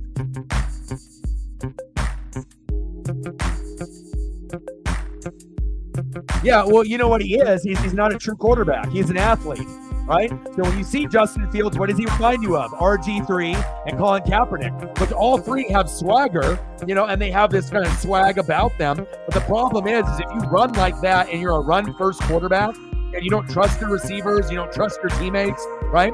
And you're trying to be like the man, like even though you're publicly not going to say it, but like Cam Newton was that way, but and Justin Fields is that way, Kaepernick's that way, RG3's that way. They think that they're bigger than everyone else on the team. They're not going to openly say that, but like I'm the man, right? And you got to get humbled sometimes. If you act like you're the man and you run around all the time, eventually you're going to get blasted and get an ACL tear or get injured to your quad or Achilles or shoulder. You're going to have some torn pec. Something's going to happen. And then also, too, a lot of those guys, let's be honest, they're not the best throwers of the football either. Cam Newton, ass, right? Justin Fields, ass. Kaepernick, sometimes good, but, sometimes bad. But, I mean, I don't think you have enough confidence in them, like, all the time, but maybe a little bit more confidence in the other two. And then RG3, sometimes good, sometimes bad, same thing, you know what I mean? But it's like none of them are, like, passers first. You need to be able to have a guy that's like a CJ Stroud. It's like passing first, and then if you have to bounce it outside, then fine. Or like a Caleb Williams, it's like, okay, I know you can run, but you're not thinking run first. You're thinking throw. I got to get my teammates involved. I don't need to be the guy that gets fucking 30 fantasy points, running. I don't need to be the guy that gets 2 rushing and 2 throwing. Like, how greedy you got to be. And eventually your teammates are going to see that. And a big reason why the Bears suck ass, David Montgomery. Have you heard anybody in the media say that? No, I'm the only one. I swear, no one else is bringing that up. Not having David Montgomery is so big because you got to think when they had him, they would be able to stack 8-9 in the box, and then you could actually run with Fields. But now you got booty-ass Khalil Herbert trying to be the one like Madison on the Vikings when they had Dalvin Cook. And some guys that are RB2, they can't get promoted to RB1. It's like a defensive coordinator like Dennis Allen trying to be the head coach. It don't fucking work. Nathaniel Hackett, it don't fucking work, right? But you have to understand, leadership is something that you're born with. You don't just inherit it like on a fucking course online. It's you got it, you're a natural born leader, or you're a fucking follower. That's just how it goes, And I just feel that, but also too, with Fields, he is the most talented one besides Trevor Lawrence in that draft class. And if Fields was on a team with discipline, like let's say the Eagles, the Niners, it would be amazing. Because the thing is that they would teach him when to throw, when not to throw. Trust your guys. He knows what kind of teammates are there. And one thing that they have both in common, amazing O-line and D-line. And that's going to relieve all the pressure in the world. And honestly, if Justin Fields, was on the Eagles or the Niners, you could probably get to a Super Bowl with him. And then maybe even win one with him, depending if he was able to adjust and learn and not try to be the man. And obviously, if you got guys there at head coach, Sirianni ain't going to put up with some bullshit. And you obviously know goddamn well Kyle Shanahan ain't, so. And, I was evaluating and looking, and I know that Kyle Shanahan likes Kirk Cousins, but I'm very confident now. As long as Brock Purdy doesn't get hurt, Brock Purdy's the quarterback moving forward. But if Brock Purdy does get hurt this year, Kirk Cousins more than likely will have a chance to join the Niners. But I think Brock at this point will be the better quarterback, and I would stick with him. So I hope that Brock Purdy doesn't get hurt. But Cousins will be moving on to a new team, and it will be interesting to see where he lands. Because if he can get onto a good team with good structure, Kirk could, he could do something for you. But again, you have to have O-line and defense and a good coach around him. Otherwise, it's not going to work.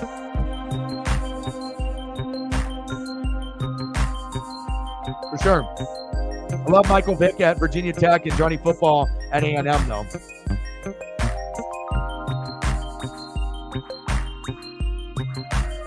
For real, though. He's not. And Carmichael's a shitty play caller. And like I said, it's like when I did the Steeler reaction videos, and all of them said, we keep receipts. Kenny Pickett, we're going Super Bowl. We're going to win the AFC North.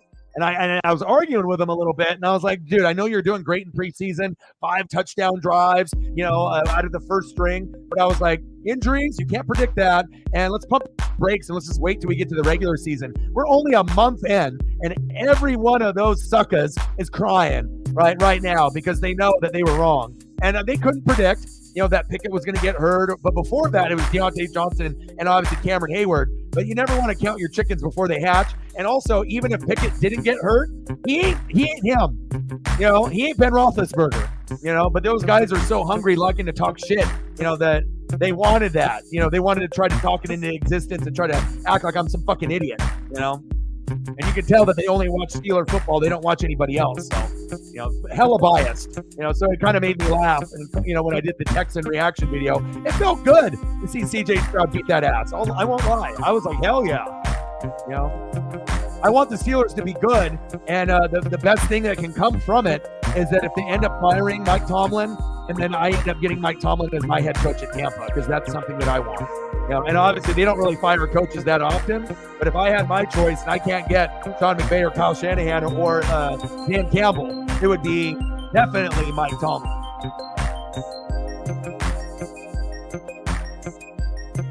We already know it wasn't going to work. And it also shows you that the Saints fans that are delusional, they thought they were going to be the same without Drew Brees and Sean Payton. Hello? You're going from Hall of Fame, and then bye-bye, and then everything's going to be good with Jameis. You were talking about how much you hated him on my team, and then now that's like the guy you're going to defend for the rest of your life. This is hilarious, right? And now the Saints fans are like, shit.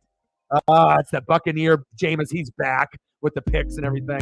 And then it makes them sick seeing, my Buccaneers that I wanted to fail, and then now, by default, we're winning. Megan with a 50.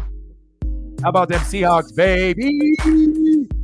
How are you? Thank you so much for being one of the OGs. We lost one of the OGs, maybe temporarily, but we gained some, and then we've had some step up in big ways in 2023, and I'll never forget it. I got to put up the right proper here. We got a little Seahawks, a little Kraken, a little Seahawks. I got you. A little bang, bang, bang, a little boom, boom, boom. Without Megan, a lot of the streams would be not good, to say the least. The Aussie 12 representing on the channel. And we appreciate you. Bang, bang. Let me know what you want to see for photos. You got any new Kraken news for me? It's been coming up on my timeline more and more. I'm kind of getting excited for it. And like I said, I got the scoreboard stuff adjusted now too. I can do through NHL.com or ESPN. So there won't be any issue with that. Everything. Now I will have to find hockey cards, and I've got the baseball and the football, so that'll take some time. But if I can find some stuff from like the 60s or 70s, that'll be ideal, because I'm not going to put modern day cards, because I feel like I'm an old soul. I know you're an old soul. A lot of us are kind of, I feel like, old souls, even though I might not look as old as my soul feels. But I like the vintage look, because I know no one else is going to do it. And it also is a piece of who I am, with me and my family, and just like the rich history and appreciation I have for sports that are older than me, and also people that are older than me and wiser than me, to be able to get people to come in and educate me and school me on something that maybe I didn't know, even though I read like a fucking madman. I'm always reading. I don't know if there's anyone that's going to outread me, and they wonder why these other channels and other shows steal my shit, because, we're always reading here. We're a smart bunch. We're not a bunch of fucking dummies. Like if they had like a Jeopardy with like YouTube channels, oh my God, we would dominate. We would be like Jennings and all those fucking champions on Jeopardy. All the other channels would be like, oh fuck, we gotta go against NWSF. Oh, we lost. I was like, oh, sport knowledge. I mean, if you want to be biased, yeah, maybe they can win over there. Being stupid, not us here though. 52 doll hairs. Let's get to a hundo. 48 to go. Yes, I can't wait. I'll definitely be doing so much Kraken matchups for sure.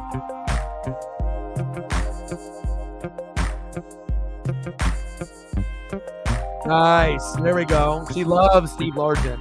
Like loves. And Jim Zorn.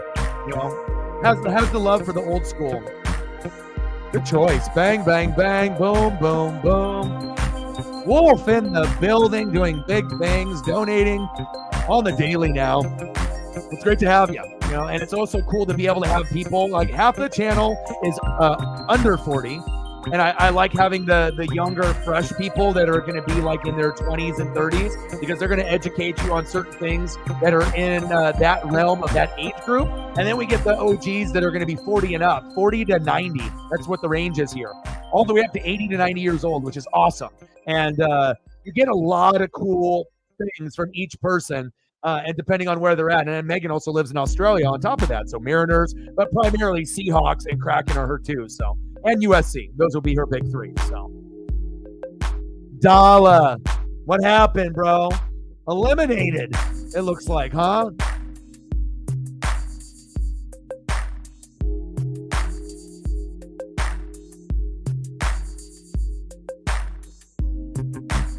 All right, let's see if we can find some photos.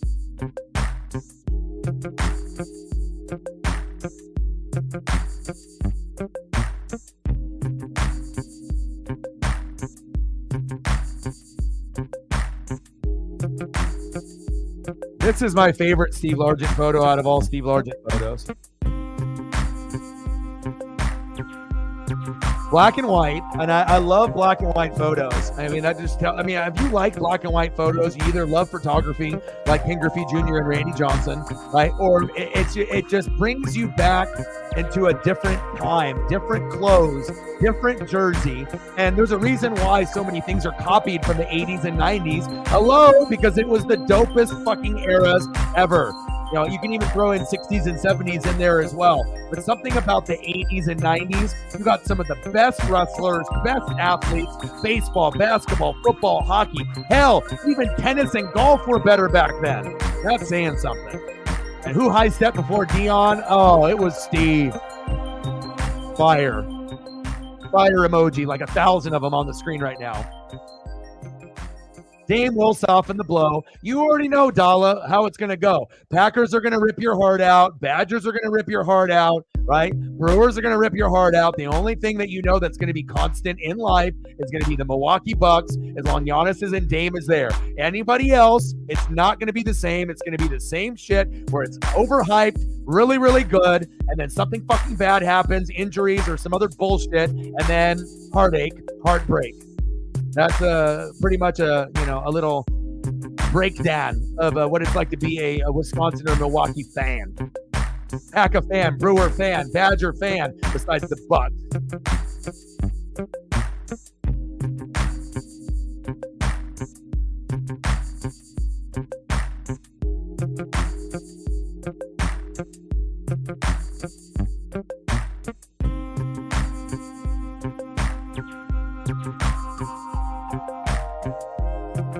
Next photo is one incredibly amazing wide receiver and then a scrub.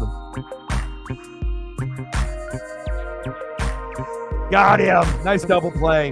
3-0 Phillies. Look at the face mask.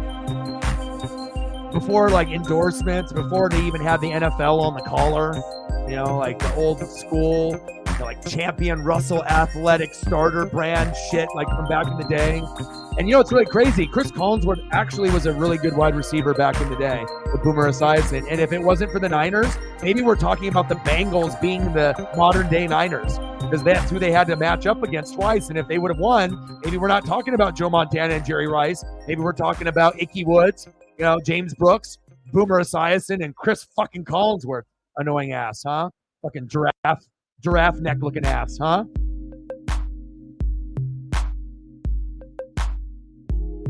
Only thing he's got going for him is PFF. He started that shit, so I'll give him that. You can start something like PFF, okay? You know, you're a nerdy guy that I don't like, you know, your voice and whatnot, and you never have anything that's like significant that anybody remembers on any fucking show or stream. You're just there, you know, just because you're a former player and whatnot, but.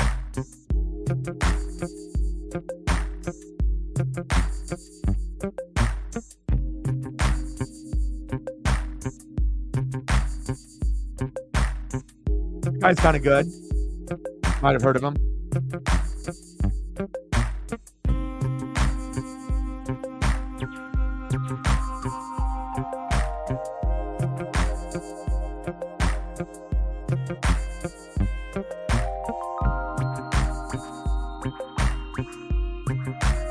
It's cool too, because if you have really good memories and you're older, over 40, and you see shit like this, it really touches your heart a little bit. Like, I don't even have to be a fucking Seahawks fan or even a Largent guy. Like, this shit brings me back. Like, you know, I can remember what I was doing back then. You know, if I was watching back then, what was going on back then. You know, the fucking 80s and 90s card era, the clothes, the neon clothes, the windbreakers, like, you know, just all the stuff that was going on back in that time period. It's like, I don't know. That's why I go back and like watching old school cartoons like Ninja Turtles from like 87. You know, if you go back and watch Ninja Turtles season 1, episode 1, you'll be like, oh my God, this is insane. It's better than any cartoon that's on today. You know, or going and watching Transformers or G.I. Joe from 85. It's just fucking amazing.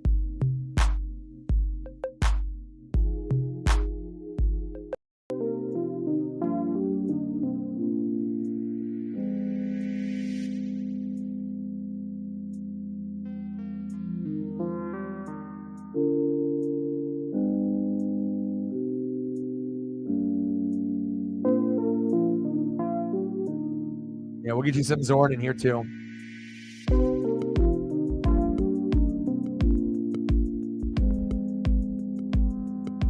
Seattle Metropolitans. Give me some history on the Seattle Metropolitans. Like, give me like what's the backstory on them?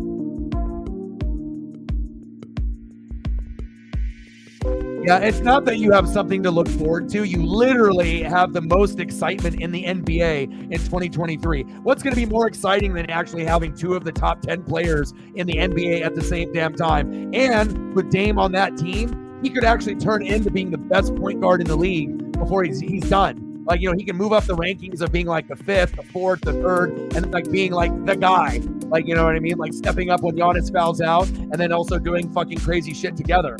Like, we might actually see 2 guys score 50 points in the same game.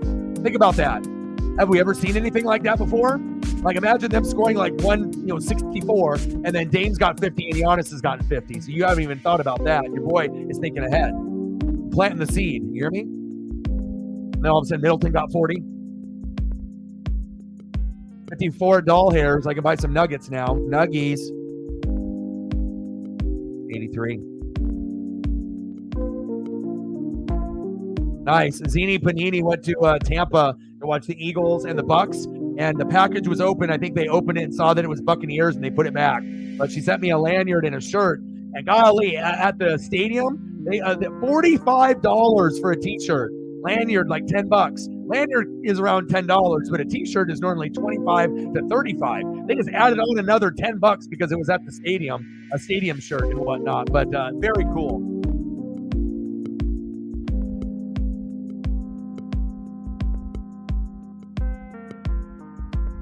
There you go. But you're not like the typical, maybe Wisconsin sports fan that's going to go so deep to women's volleyball and hockey, men's hockey and things like that. I mean, I know there's a lot of y'all that are out there that are like that, but I don't think there's going to be a lot more that are just Packer fan and Badger fans, or just Bucks fans, or maybe Bucks and Packers and whatnot.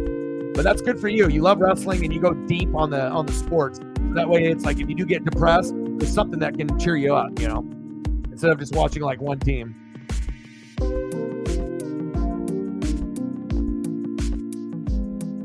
Oh, that would be interesting. And then Vegas and Seattle will get the basketball teams, and then maybe a baseball team there for the A's as well for Vegas. The Teabaggers instead of the Badges.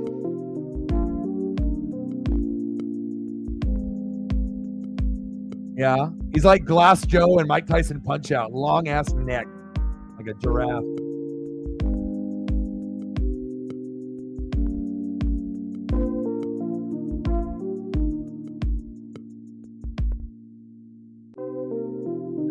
$112.96 Vancouver Millionaires.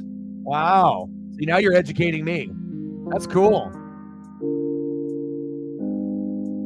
See, this is the type of stuff that I was talking to like Rooftop, and it's like if you guys, want to be able to put in like your 2 cents, like everyone's got a lane, right? Everyone's got like, something that they're passionate about, and not all of us are going to be good talkers, or some some people will be camera shy, but sometimes if you want to be able to put some stuff out there, either by writing it out and posting it, or narrating it, things like that. Like I was telling, Rooftop, he should do Mariner Tales. Hell, if he doesn't do it, I'm going to do it. So I already came up with the idea. And if he's not going to take the time to do it, I'll just fucking do it. I can make the thumbnails now on my own, and I can just do Mariner Tales. And then we can do like a quick upload of like crazy Mariner, Seahawk, whatever, depending on where I go with each thing. But if I want to do something for content, just like either out of a book or rewrite it in my own words, or like the craziest stories of whatever, based off, like the Seahawks and the Kraken, or the Mariners, or the Blazers, or the Ducks, or the Beavers. And, you just got to be able to follow through. Mariner Tales, like DuckTales, but cooler, even though DuckTales theme song is goated. You cannot listen to the DuckTales theme song from like the 90s and hear it, and I don't know what it does. It juices you up. It's like you don't even have to like that fucking cartoon, but as soon as you hear that shit, you're like, oh shit, like back into your childhood. Well, at least for me, in my era. It's like Batman, X-Men were the cartoons in the 90s, and then it was Ninja Turtles, G.I. Joes, Transformers in the 80s. Goated. Those 5 cartoons are very hard to, go up against.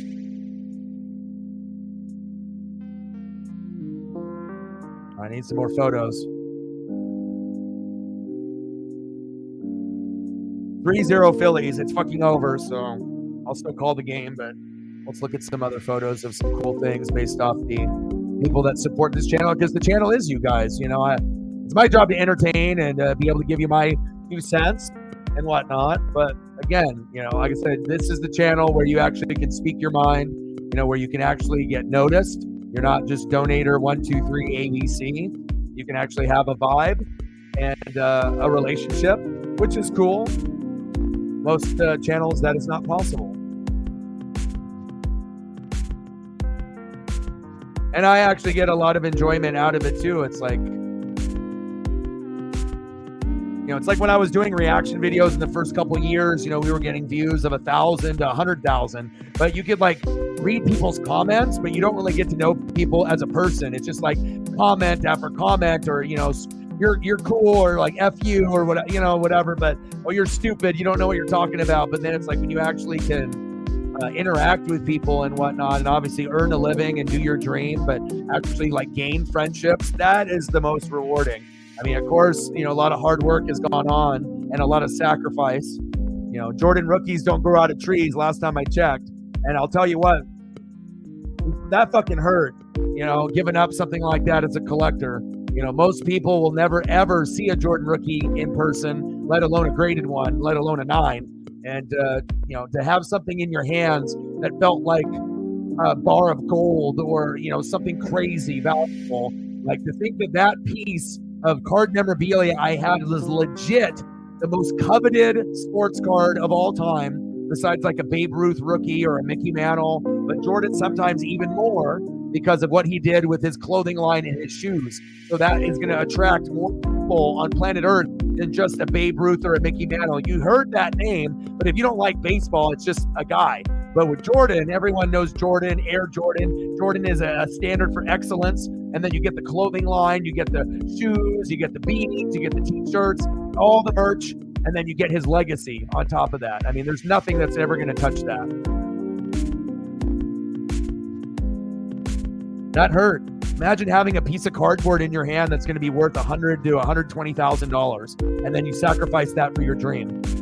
I'm going to get another one before I die. You best believe I ain't dying before I get one. I got to have one, and I got to have I got to have it in my possession, so I can look at it. But it always gave me a weird feeling, no lie. I've had a lot of things worth a lot of money, in collecting wise, but I never had something that made me feel I don't even know how to describe it. It's you have a piece of history, but it's just you almost feel this is you're an alien, this isn't real. Like I said, there's a lot of card collectors out there that, I remember I've been to so many card shops, here in Oregon, and I think most of them are out of business now. There's only 2 left that are in my general area. And one is the oldest card shop in Oregon, which is in Beaverton, next to Beaverton Mall.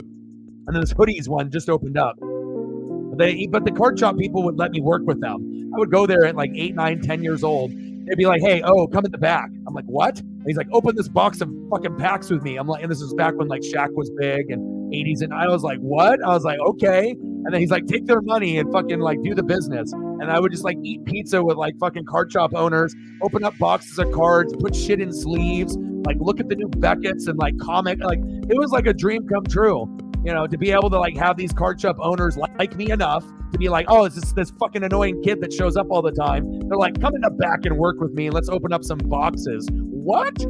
Like, that's why I am the way that I am. You know, I've had like the Griffey, Koufax experience, but like being able to love cards and toys and then to interact with people that thought I was cool enough to actually like, you know, I wasn't on the payroll, you know, but to be able to like interact with those people, that was like the coolest thing ever. It shaped me to who I am today.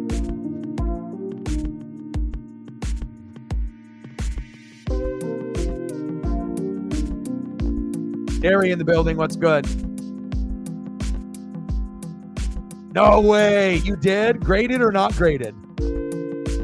Oh, it's like a 8x10, like or is it through like PSA or is it just through the WWE? That is awesome. Yeah, Marlins are cooked. We already know that. We didn't really think that the Brewers were going to probably lose. We didn't think that the Blue Jays were going to lose. You know, we didn't think that necessarily the Rays were going to lose. But the playoffs are crazy. You know, you normally think the home team's got that huge advantage, but you know, apparently for the Rays and they're like, you know, 100 fans that showed up to the 2 games, they didn't really care about winning anyways. You know, they care about football. I'm a Buccaneer fan. They care about that, but they don't care about the Rays baseball, which is a goddamn shame. So it's like, if you're not going to care, they'll the Tampa Bay Rays to Vegas and have them be the Vegas Rays, you know, or something, you know, the Vegas Blackjacks or something. Like you see right there, that's a good name right there, the Vegas Blackjacks, you know, see right there, boom, $1 million idea. I just gave it away for free, right? But like, it's sad as shit when you can't have people show up. An 8x10 with a COA. Cyberpunk with the share on the Twitter X, awesome. Always cool when he doesn't, when he can't show up or he's busy, still tries to help. That's always good. Helping is fun. Hell yeah, send me a picture when you get it. And then are you going to frame it? Hang it up on your wall? Stare at it? Yeah, I want to see, bro. Like getting an Oscar auto out of like a WWE pack would be just insane.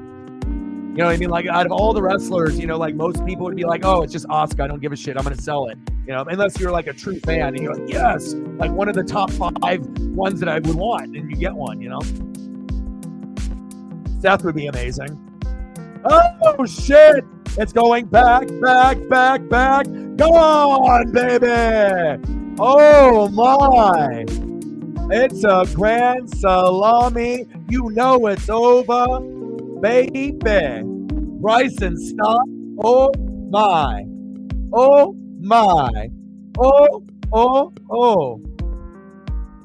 Go get the rye bread and mustard. We're going salami time, baby. Oh, it's over. And they're saying, hey, Braves, hey, Dodgers, you're in fucking trouble. You're in trouble because we got a fan base that might be more rowdy than your two. And honestly, the Phillies, I could see beating the Dodgers and not maybe the Braves. But if there was a team that could beat the Braves, you're looking at it. It's at the Philadelphia Phillies. They're still riding high off that run last year. They're trying to show, hey, we were the Magic team last year. Now you got to expect us to be the number 3 team behind the Braves and the Dodgers. And you know what? They're showing it. And next year, they'll probably show it again. And Bryce Harper, like, changed that team. You know, it's like sometimes you get that superstar that comes there that maybe is hated, you know, but maybe unfairly, you know. And not everyone's going to be about, you know, Philadelphia sports. Some of the fan base is toxic. But one thing that they do bring is energy, and that's what I look for in sports. I like looking for that energy. And if you got that energy, then, you know, I'm going to be able to root for you a little bit easier, even if you're not my team. I want to be a part of that energy. You know, when your hair stands up, you know, and you feel like that special moment coming, you don't feel that. Oh, got him at first. Messi. He said, I tried. Not today, son. But you got. fucking crushed it right down the middle of the plate. Rustin Stott. No relation to Terry Stotts. Yeah. It's cool too because I did a lot of Philly games last year, so in the playoffs and whatnot. So them, like, I'm already familiar calling. I mean, obviously, I don't really need to call it pitch by pitch. It's over and whatnot. So, Grant Salami. Yeah, not everyone can. You're not into it. Zini Panini is not into it. But for people like me and Air Whitey and Sarah and Odin's son, we literally live, breathe everything wrestling. And that's just who we are. Sometimes we even like wrestling more than football. And we love football. You know, like if you put wrestling at the very, very top, then you are fucking hardcore. You know, and that probably means that you watch a lot, not just one brand. And that's how you can know when someone really, truly loves it. Plus, you know, me being a collector and growing up in the 80s and 90s when the wrestling figure game was on point, it was the best it will ever be. And that shit changed my life too. And still to this day, my favorite thing to collect besides like baubles, McFarlane's and starting lineups, you already know what it is.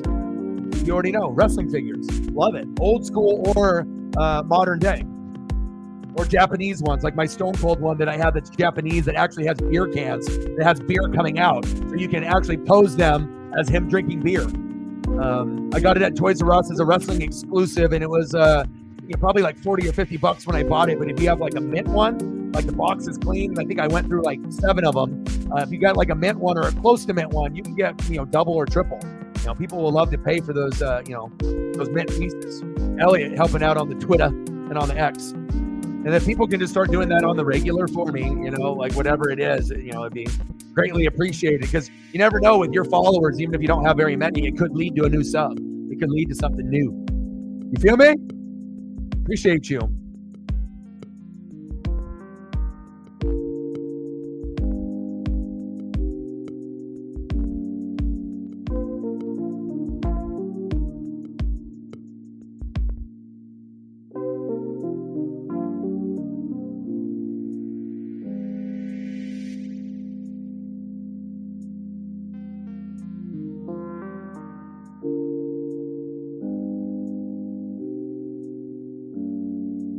We get this pretty soon, and I'm glad that I'm into it, because like I said, if I didn't play NHL, 94, 95, all the ones on the PlayStation, if I didn't watch back then with like Gretzky and Lemieux and Brett Hull, maybe hockey wouldn't really, be something that I would even want to entertain. But like I said, I've never been a bandwagon type of person. I easily could have been like a Pittsburgh Penguin fan or something. Wayne Gretzky, I could have followed wherever, depending on championships. A Niner fan, with Montana and Steve Young, but I wanted to wait, and sometimes you got to wait to be able to find that team that finds you. And, like I said, people are like, oh, you're Mariners, you're Blazers, you're Ducks. Why aren't you Seahawks? They didn't have defensive players. Now, if they did, like if they had Legion of Boom back when I was a kid, or back, when I was like 12, and this was like 94, 95, you had like Cortez Kennedy, and then you had, Legion of Boom back there, or like Marchand. Oh yeah, I'm probably a Seahawks fan for sure, 100%. But those guys weren't there. And hell, I wanted to be Niners, but the only one I liked on D was Dion, and he was leaving. He was going to the Cowboys. So I was like, well, I don't want to hop on 5 championships and be that loser. Well, I'm not saying that Niner fans are losers that did that. I mean, that's fine if you did, as long as you're still on the wagon. But I was like, I want to create something where the team sucks, and I achieved something with them at the same time. And that's what I got with the Bucks when I waited one more year. I was like, Sapp and Brooks? Oh my God. In the first round, Lynch is already there. Allstott, Ronnie Barber. You cannot, when I say those names, those guys will never be replicated in sports. Those guys made one of the top 3 defenses of all time with the 85 Bears and 2000 Ravens with Ray Lewis. No one can ever recreate that, and that's what made that special for me. And, I don't have like Gronk and Brady jerseys or AB. I don't buy offensive jerseys, but I do have a Josh Freeman Stone, and I still have it. I have a Doug Martin Stone, still have it. Keyshawn Johnson. So I got that was like one of the early ones, and then I got Warren Sapp, Simeon Rice. I got some of the old Reebok screen prints. I don't know how many total Buccaneer jerseys I have, but with the Devin Whites that I have, and the Doug Williams throwback, and the Derek Brooks, probably 10 to 15, somewhere in there, but half of them I don't even wear anymore. mean, unless I get into that, Warren Sapp screen print mode, which is still cool because it's like, it's original. 7-0 Phillies, just trying to throw up some photos for people that have donated. If the game was closer, obviously, I'd be doing pitch by pitch every single thing. But, at some point, if it's a blowout, it turns into kind of a mental health stream or a stream about you guys. And then I just pretty much talk and try to entertain you guys and then throw up stuff that you guys love. And then we maybe watch the game in the background. Cracking, baby. Going to be fun.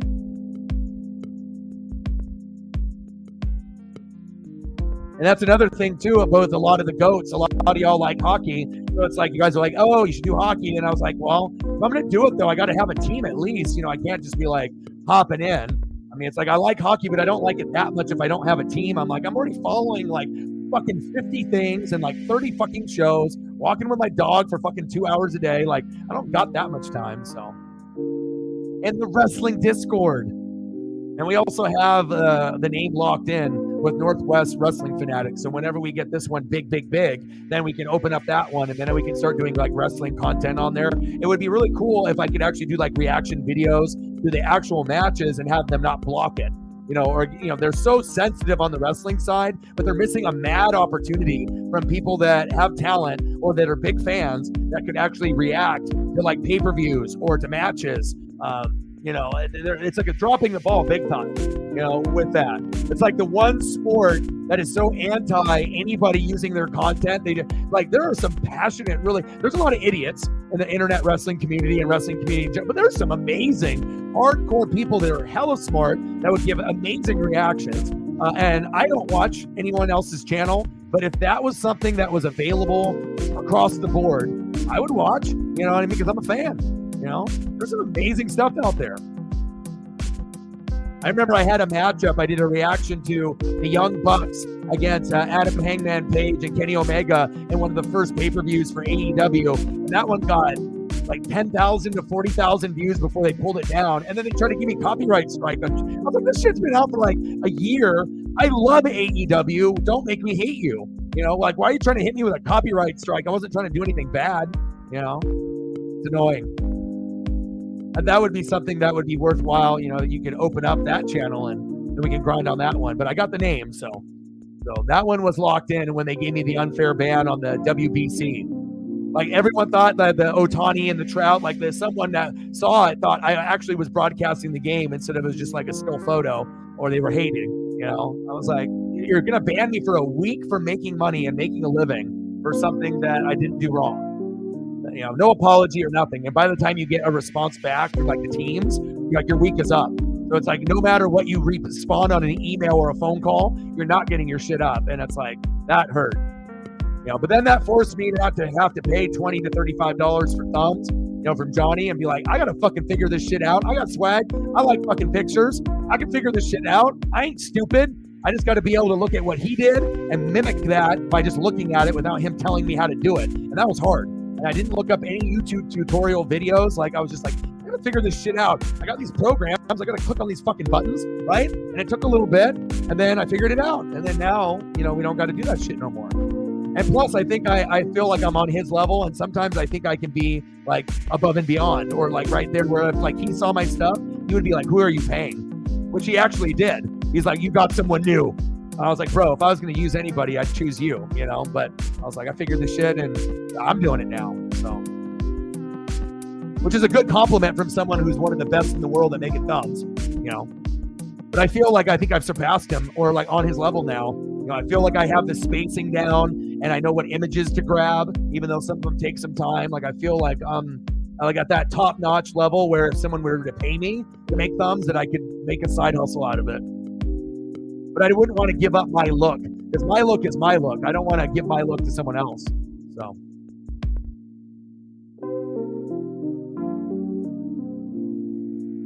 Back to the wall and caught.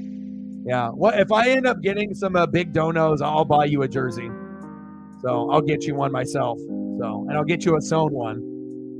So that way you can have something real special for you and Mick and your friends. And so that way when you guys eat pizza together and you can be like, you can point down to the jersey. but it's got to have to be like something special, or I can get you like a baseball jersey. I can get you a Profar, or something like that. I know you would rock the shit out of that. Profar or you Darvish, I know you would love that. Or like a Breeze Zone, throwback or something. I got you, bro. I keep my word on things too. Obviously, donos have been fucking challenging. And if we had more people and more support, then I can give away more shit. And that's really where it comes down to. If I don't get enough, I can't give away shit. It's like if I'm only getting enough for a fucking 10-piece nugget, I can't give away 30 nuggets. If I'm only getting 10 or 5 myself, or sometimes none. So I'll hook you up. I'll get you something, bro. You deserve it. Like I said, you're loyal. You're always here.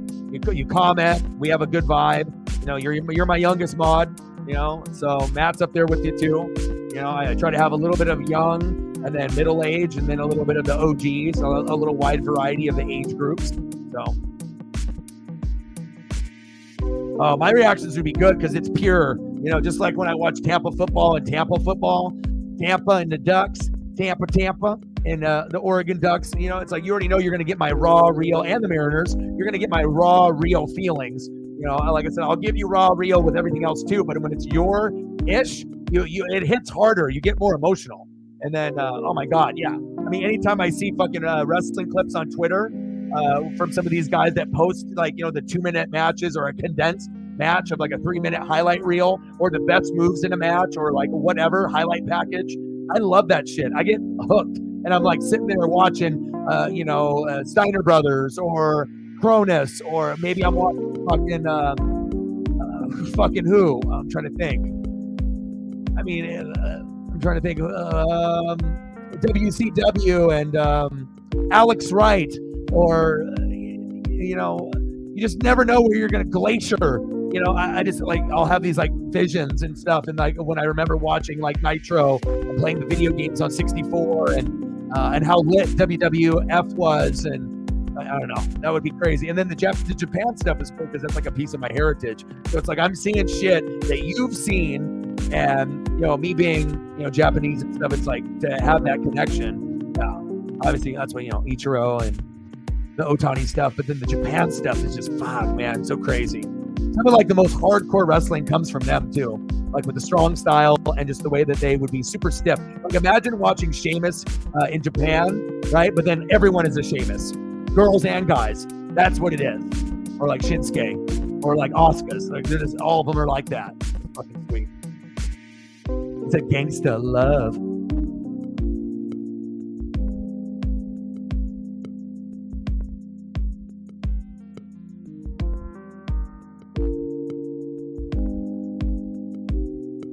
Yeah, well, there's going to be cheerleaders of every race, of every age, going 18 and up, 21 and up, and then all the people that are on the professional ranks.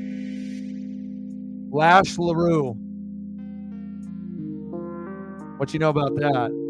The Glaciers, the Ernest the Cat Millers. And that's another thing too. Like I can name drop with Preston and Justin, but I don't got anybody else that I can do that with that has the knowledge you do. You have that knowledge because you watched and you are very fluent with so many brands. But, when you remember the Ernest the Cat Millers, the La Parcas, the Psychosis, when you're going down to the Cronus, you go down to kind of the memory of the Alex Wright. It's like knowing who the jobber wrestlers were and still appreciating who they were, but also remembering their name and name dropping them. It puts you in another status level. It's like anyone could say like Hollywood Hogan, but you can fucking bust out the Lash LaRue. You're in the top 1%. Who the fuck knows Lash LaRue? I do. You do. And then that name might be kind of familiar, to some people, and like catchphrases and like poses and whatnot, but it definitely brings out the fandom for sure.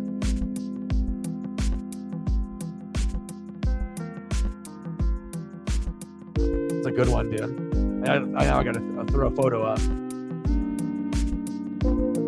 Good one.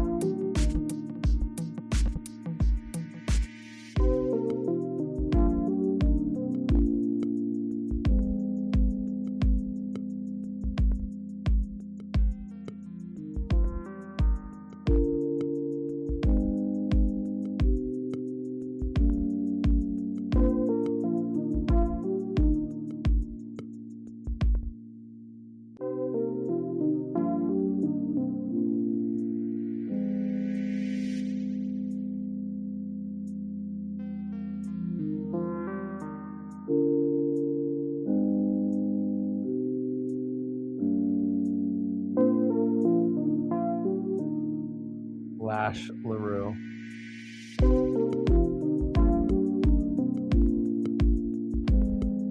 I love that shit, man. And then like the most coveted card set, you already know what it is. I mean, like that particular year of WCW Nitro cards was like what, 97, 98. They actually did autographs for even the referees, and they did like Larry Zbyszko and the announcers, and even like ungraded autographed cards from that one set. They go for hundreds of dollars, and some of the graded versions of the cards go for thousands. Like they got Macho Man in there, a lot of the NWO guys.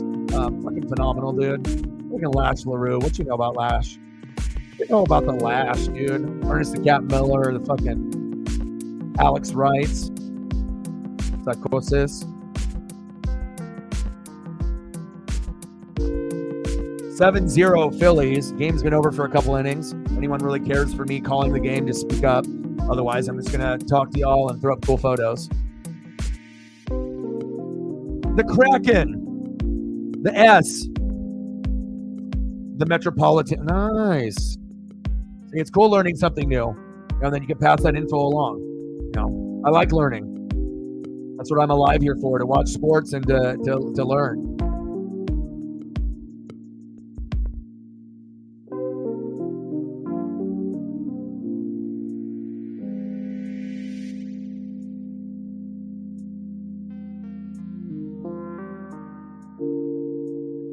Yeah. I don't know. I mean, like, how old are we talking? Because, like, I don't want to get no fucking copyright strike. You know, it's like all of a sudden I start grinding and I'm like, I'm going to do 5 wrestling reaction videos. And then 3 of them in a row get banned. And then all of a sudden I'm just disappeared off of YouTube forever. I'd be like, okay, Erdala, you owe me a 20,000 subscriber YouTube channel now. He said, you can do these wrestling reactions, no problem. Next day, channel disappeared. David Blaine, goodbye. Start over, O-Dog. At ground zero.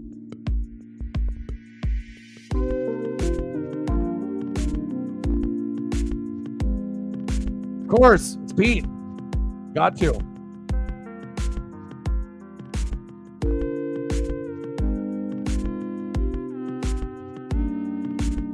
Yeah, you guys are just old as shit, dude. 25 and under. Golly.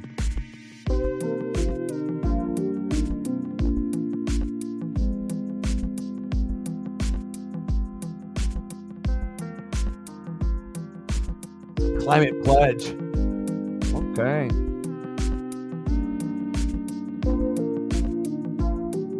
Yeah, I like learning about stuff. Like anyone that teaches me about NHL and NASCAR further than I know, I'm like, yeah. You know, or even if you got some, you know, NBA stuff or whatever, even though I feel like NBA, MLB, wrestling, and football, I got that shit unlocked. I mean, it's like, you know, all I do is just read about that kind of shit. But you can always learn from people for sure.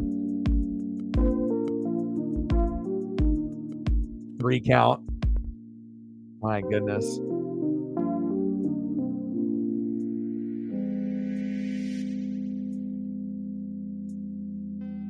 He said slap shot. Well, what about the Mighty Ducks? Yeah, he's been good for them. Well, obviously Corbin Carroll. I'm going to root for Northwest guys. So Adley Rushman, Oregon State, and the Orioles. And we want to have that come to fruition, reflect with the Orioles prediction, you know. And then, you know, who doesn't like Corbin Carroll? Like, I wish fucking Julio was more clutch like Corbin Carroll. He's awesome. Great player.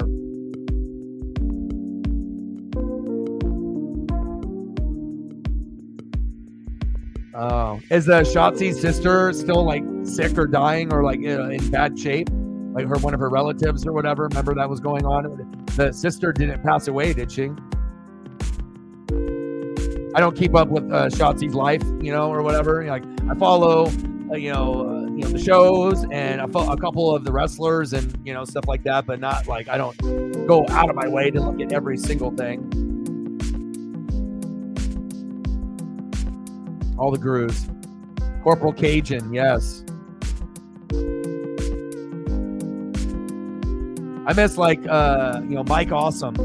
You know, Masato Tanaka, watching stuff from, you know, the ECW and the Just Incredible and Spike Dudley and, you know, Tajiri and Masato Tanaka and there's so many of those RVD Sabu and Just Incredible and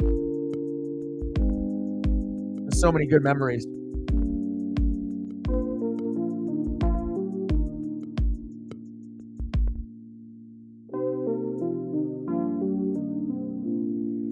Ivan the Terrible.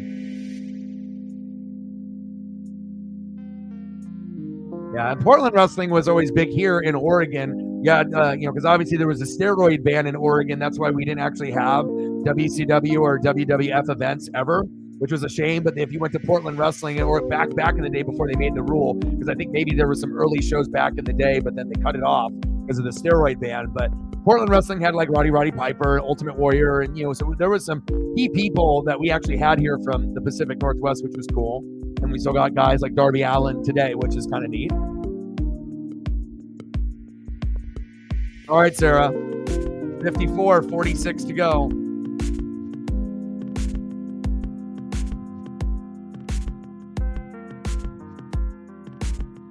Diamondbacks beat the Dodgers. My dad's a Dodger fan.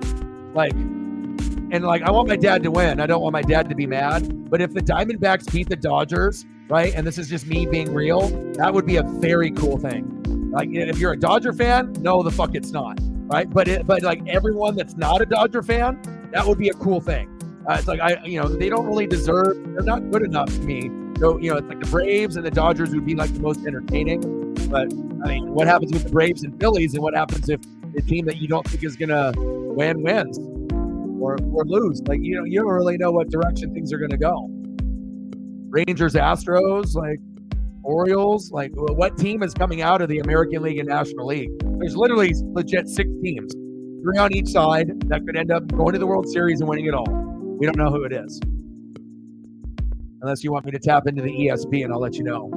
Because like I tell I don't talk to my dad and say, but it's like the bottom end of their lineup isn't as good, and the injuries of the pitchers, and they are not the same team that they were a few years ago, where they were the best team in baseball for 3 years, and they look like they win it every year. And I told my dad that. And then now it's like you're the second place team, typically, like the runner up to the better team. Are you still good? Yeah. Can you win 90 to 100? Yeah. But there is a very good chance if you play a really good team coming up below you, you're going to get beat. And I really feel that way. So, like, if it's Phillies, Dodgers, it wouldn't shock me one bit if Phillies were to win that, or if it ended up being Diamondbacks, Dodgers, huge underdog. But what happens if you take the first game and you build momentum? Corbin Carroll homers with a 3-run homer, and you beat the Dodgers 4-3, right? Then you feel hella confident. You're like, all right. Like you're not intimidated by the Dodgers. You're like, oh, they got Mookie and Freddie. Fuck it. We got Corbin Carroll. We got this shit. And then you go out to a 2-0 lead, then you really start believing,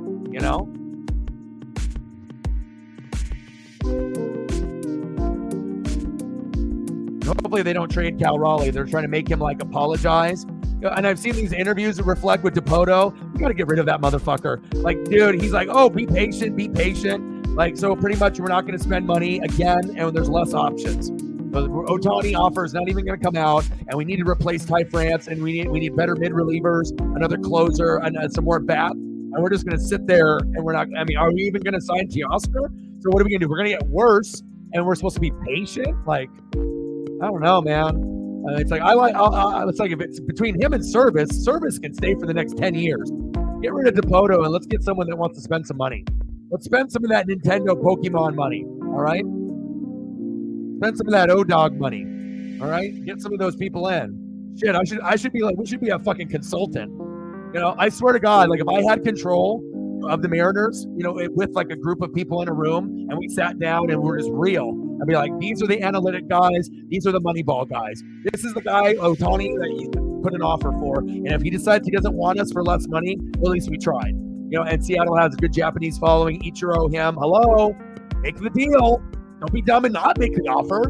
He can say no, but at least have one out there, and then replace first base, get someone better than Ty France, even though I like Ty, but it's like, if we get someone better, keep improving.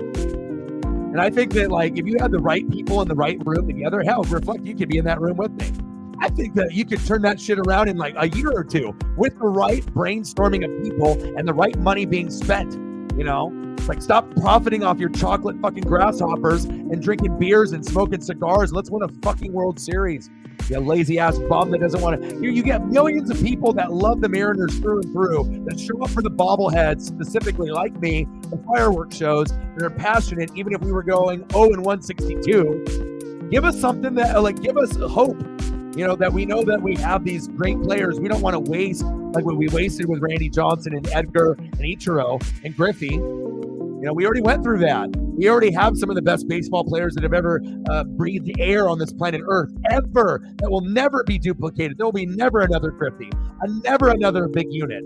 There'll never another Edgar, never another Ichiro. And not only on the Mariners, but is in general, never happening again. Never. There's going to be others, but not those guys, you know, and those guys are solidified Hall of Fame. You're never duplicating that, you know, unless there's like clones, you know, and then we get the Griffey clone or something, but that's what made us special. And then now it's like, we want to win. And I hate it. Like when you have someone in there that it's like, he's like coasting. And then you see the posts on like Instagram, Facebook, and Twitter. And it was kind of funny because they would be like, all right, you want to be like this? All right, then you're going to get 54% of your salary because you're giving us 54% fucking effort, you know, and then how would you act then? And obviously he would act different, you know, it's like, you know, the money. I don't know. Oh yeah, Ichiro clone at my house right now. I'll be like, all right, let's play some catch. I'll be like, I'm going in the backyard. What are you doing? Playing catch with Ichiro. Getting ground balls from Ichiro. Watching baseball with Ichiro. That would be insane. Like one day, like I'm on a couch, you know, doing NWSF, and then I got Griffey on one side, Randy Johnson and Ichiro on the other, and Edgar's in there, and we're watching Mariner baseball. I'm trying to talk it into existence. They can make it like a little like vlog. I guarantee you haven't had all those people in the room either. And it's cool that Randy and Griffey are doing their professional photography career. You know, obviously Randy Johnson did it at USC, and now he's going back to his true love, and Griffey is too. And they're good at it, which makes it even cooler. They're not just like these Hall of Fame guys trying to be like fucking Shady McCoy and Acho on the mic, and they're fucking terrible. They're actually like, all right, we're not going to talk, but we're going to do pictures, and we're going to do it damn well. And I think that's very cool. That shows you how special Seattle is and the guys that we had. We're not average. We're fucking crazy out here. We're special. You know, like you can compare it to the Midwest or the East Coast or somewhere else, but like the vibe that you get with the players that we had, it's like, you ain't recreating that shit. I mean, shit, with the guys that we had, we should have had a couple fucking World Series. I mean, with talent like that, I mean, imagine if you could have all those guys playing together on the same page. Except no A-Rod. I got no love for him.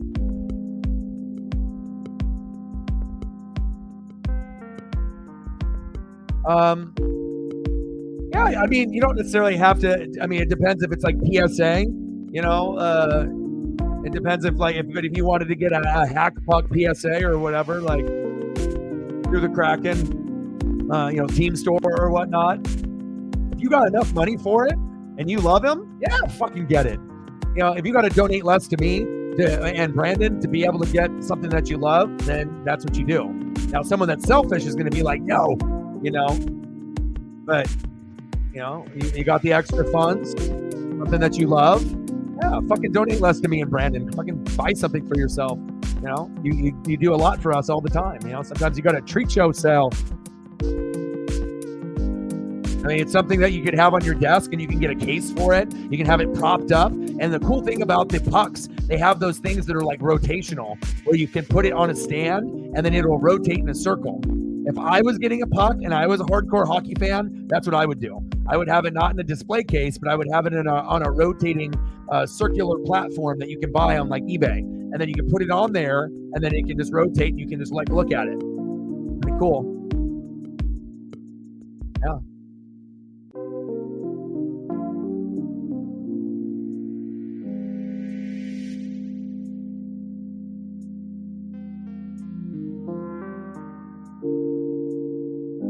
All right, let's take a look. Middle of the 870 Phillies.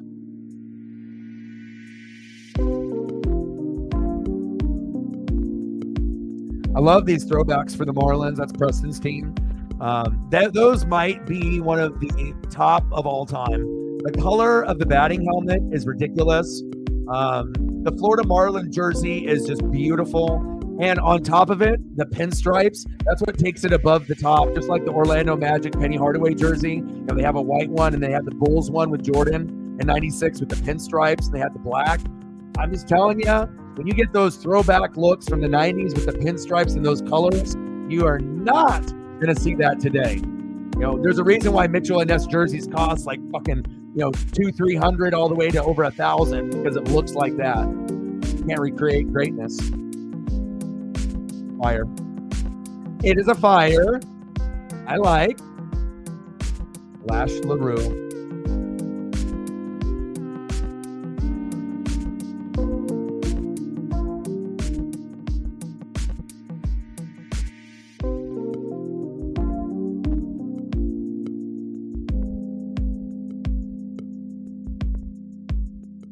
Wow. Just looking at these Lash LaRue photos are so sweet, dude. Holy cow. And Corporal Cajun. Oh my God. And the LWO. Yeah, you're right. Well, like I said, I feel my wrestling knowledge is super deep, and you're going, you know, you're underground.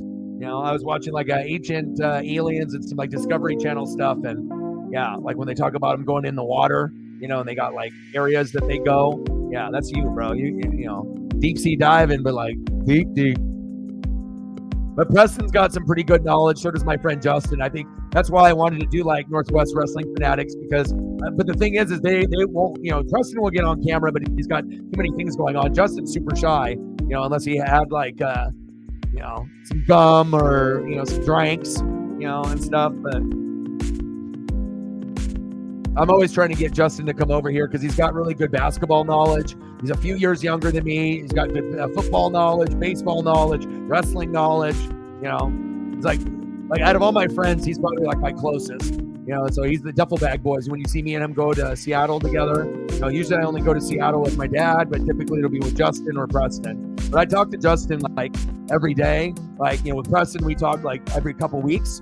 You know, so it's like sometimes you'll still have really, really good best friends or good friends, you know, but there's kind of different levels, you know, to it where you have that one friend that maybe you're a little bit closer to and whatnot. So, and I worked with both of them too. So both of them were doing the phone sales things with me, except that the three of us were not like liars. You know, we didn't like lie to customers to make money and get sales like some of the other people did. You know, we were honest. So even though we weren't number one every week, you know, and sometimes other people, you know, that were the frauds that were getting all the money or the upfront commissions, but like, you know, we actually had souls in sales, you know, and I think that's why we connected. It's like, okay, we're not going to be like everyone else. And that's why me and Justin got along, because I think with him, he is the closest thing I feel like with his like honesty and loyalty and respect. If you find that in like a guy or a girl, and it's like, no, undoubtedly, this is like ride or die. You know, you're never going to piss each other off. The respect level is through the roof. You would never try to do anything to certain people, and you know. But yeah, his wrestling knowledge, Preston's wrestling knowledge, mine. But even if you combine the three of us, you're even above and beyond, and that's good. We need that on the channel. We need to have someone giving me stuff and everyone else, you know. I like it. And the number one thing I like about you the most is that you love Japanese wrestling almost the best. And obviously, there's not a lot of people that will go above and beyond and watch like Impact or NJPW or ROH or the old school Japanese matches, which are classics. And not a lot of people, you know, have that appreciation for them or their wrestlers, which is very cool. But I also like the old school Lucha Libre stuff.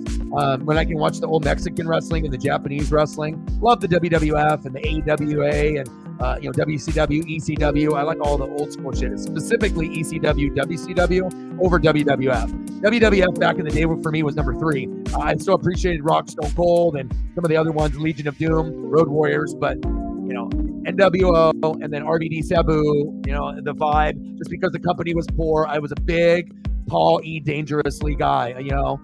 I definitely loved that hardcore aspect. It wasn't about the names, it was the actual wrestling was the most hardcore. That's what I was drawn to.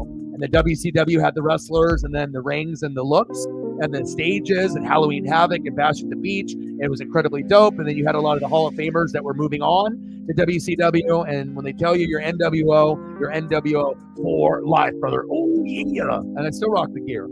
I still get the Wolfpack compliments in the NWO. I still got the satin jackets and the zip-ups and the shirts. Did backyard wrestling, wore NWO Wolfpack. Did shit out of each other. You know, it's a part of who you are. Certain things cannot be replicated.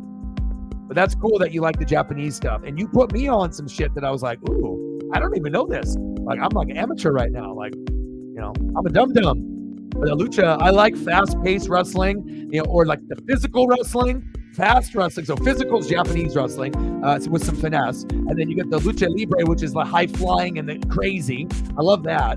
And then you got a little bit of like just like the hardcore, and then you also get the athleticism. And like I always was like drawn to like that RVD Sabu, you know, it's like hardcore but like top rope stuff.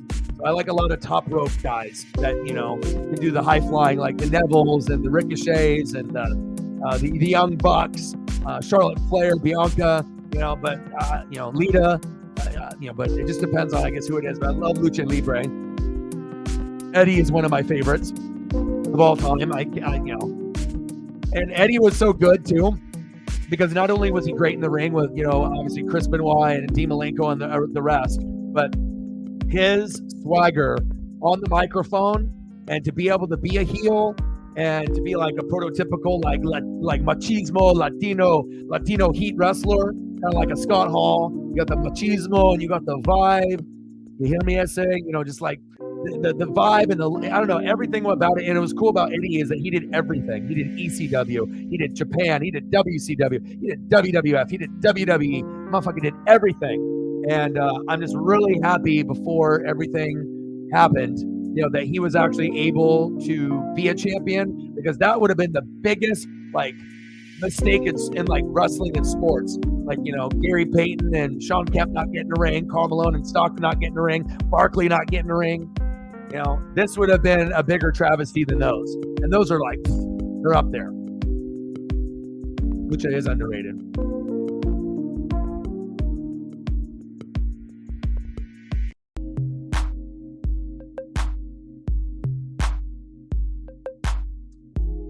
(7-0) Phillies. Top of the ninth. Game is over. It's been over.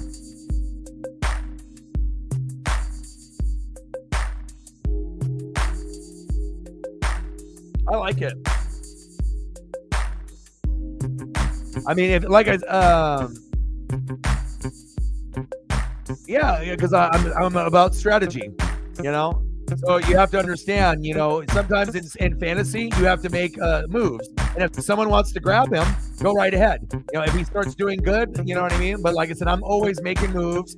And for me, you know, I got Montgomery, I got Jaylen Warren. I'm going to play Jaylen Warren over Stevenson no matter what, because I'm going to get targets. It's PPR. And Montgomery is my number one, right?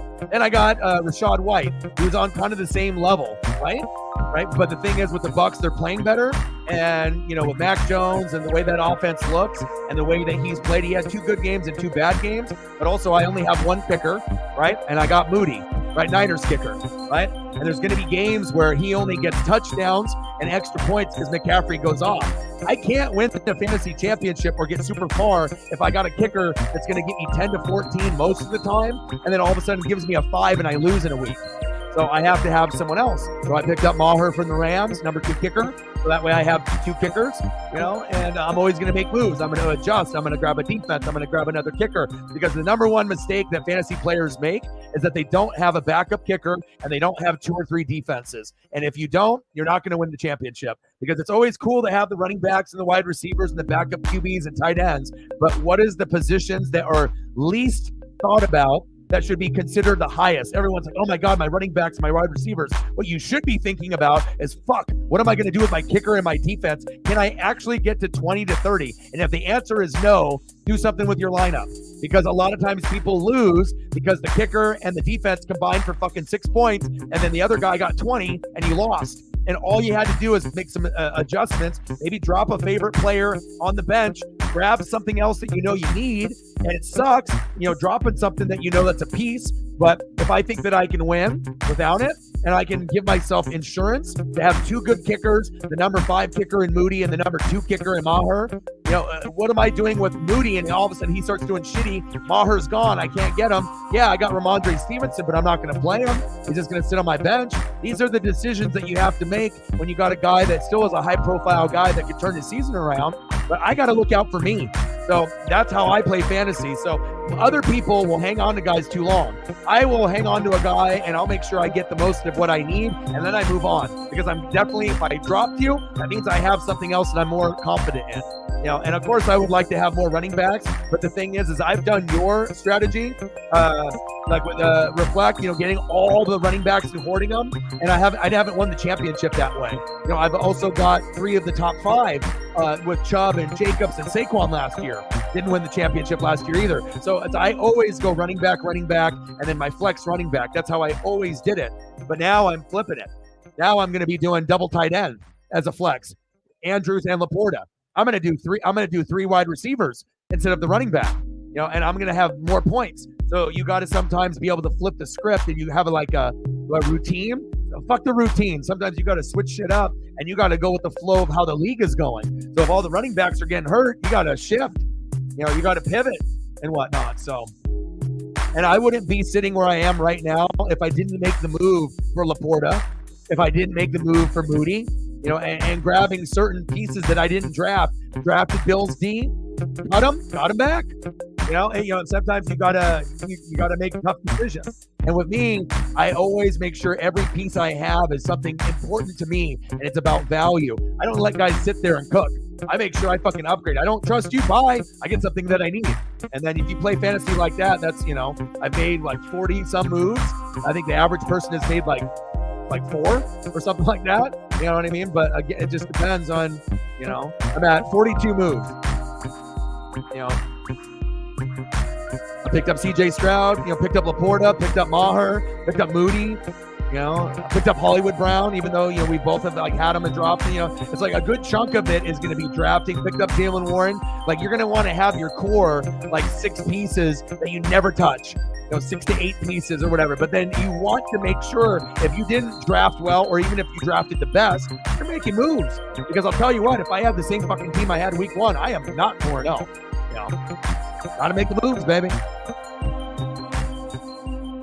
And there's certain players I stay away from, but I like making sure I have options and stability, and that means having 2 kickers. That means having 2 to 3 defenses, making sure you have 2 tight ends. Never just have 1. And if you're going to do the quarterback thing with only 1, you better make sure you get a backup within the first quarter of the season. I had Purdy, and then, could have kept him. And then I thought CJ Stroud was a little bit more swaggy. And normally I wouldn't give up a Niner quarterback like that. But sometimes you have to make, decisions and who you think is going to be trending upwards. And Purdy obviously is like number 1, obviously with a lot of the statistics. Kind of a game manager, Phillies win. But CJ Stroud kind of gives you that swag.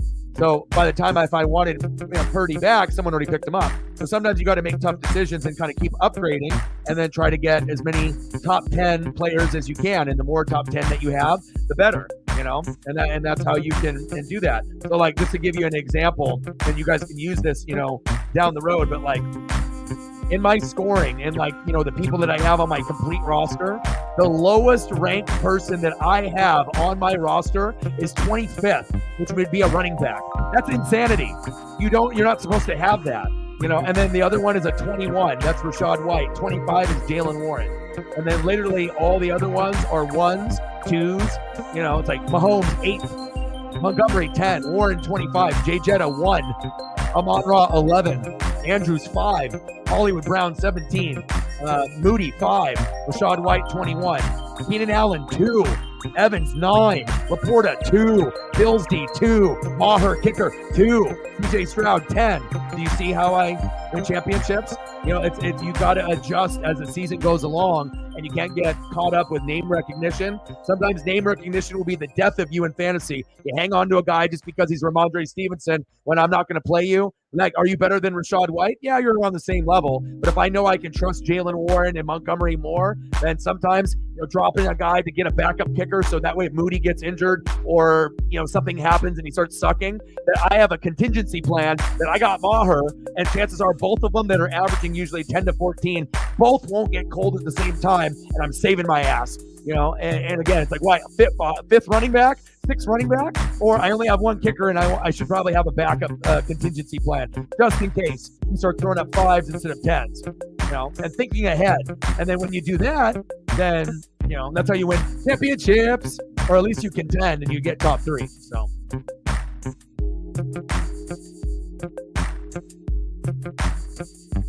Yeah. But again, like I said, for me, knowing the league, if I was an amateur player, I wouldn't be doing some of the moves that I've been doing. But again, like sometimes you have to take risks and you have to make moves every week. And sometimes you just flipping up that roster, you can see, and then you can look ahead. And there's a lot of little tiny like strategies.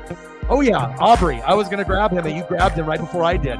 My contingency plan and my goal was to grab those 3 kickers, and then obviously, decide what I wanted to do. Because if you end up having a top 5 kicker or top 5 defenses, chances are you have like an 80% higher chance than other people that are good to make it further. Because those are the spots that sometimes blow up. I mean, imagine getting a 20 on defense and a 18 on a kicker. You won. And regardless of whatever happened up above, you won 38. And then you look at the opponent and they have 6. Oh yeah, you won. But I think most people don't think like that. I know a lot of y'all that are hardcore. They, little things like that happen. Yeah, but the main thing is like I have Rashad White, I have Montgomery, I have Warren. And at this point, it's Montgomery and Warren. And normally it was Ramondre, but it's like I don't trust him anymore. And he didn't play well really for me. So, like I said, I'd rather have, 2 top 5 kickers than to have a 4th or 5th running back that I'm never going to use. And I'm just going to punish him on my bench the rest of the season. Or I'll get rid of him down the road later. So. Oh, yeah, Lions will get you some points. Yeah, you can do floating defense, but the only problem with floating defense, at some point, the floating defenses are not good and available, or you get one, then you get burnt, and then you end up losing by a couple points, and you're like, shit, if I just would have did this, I could have won. And once you have that happen to you once or twice by doing like floating defense and just getting one on the wire, you can get by, just coasting like that and having one defense and just picking one up. But when you get burnt doing that and you lose barely, it is the fucking worst. And then you don't do that shit again. Like, at least that's what happened with me. Like, you can do it for a little while, but at some point, it's like I had Mahomes as like my only quarterback, but I just know better to be cocky and be like, I'm going to have Mahomes and I'm just going to stock up on that extra running back or wide receiver. But then if I do that and then I can't have a Purdy or, a decent talent, like CJ Stroud, what's going to happen if Mahomes gets hurt and then your guys' team start beating the shit out of me, So. Yeah, I watch all your guys' moves. I spy on the hell on you guys. Yeah, you made moves that I would make. Every player that you picked up, I would have picked up. So, and you're projected to make the playoffs, so we'll see what happens. All right, Megan. No problem. If you want any more photos or anything, let me know. Yeah, but like I said, sometimes I have a hunch on things, and then sometimes I get knowledge from like other people in the room, like Sarah with Laporta, and I gave you a chance to grab him, but probably we're like, we'll wait and see because he's a rookie, right? And no one ever thought he'd be the number 2 ranked tight end, but then obviously I thought top 5. Otherwise, if I didn't think that, I wouldn't have picked him up. But I gave you a chance. And I've even started him over Andrews once, but it burnt me though. But I still won. But I am gonna do double tight end this season. I'm gonna go balls, and I'm gonna go Andrews at tight end, Laporta at flex, or Laporta at tight end, Mark Andrews at the flex. And most of the time you can't run that unless you have like a Kelsey Laporta or Andrews Laporta or Hawkinson Laporta. But if you do, you can do good. But right now we got Rashad White, Keenan Allen, Mike Evans on a bye, so I can't even use them anyways. So.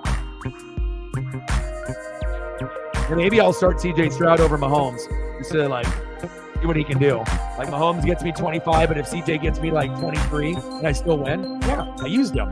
It's it'd be cool to be like risky sometimes and use a guy that's doing really good that you're rooting for, and then maybe giving him that chance and then getting that extra, juice, or maybe he goes off and then you take a risk and put CJ in over Mahomes and he gets you 30 or something.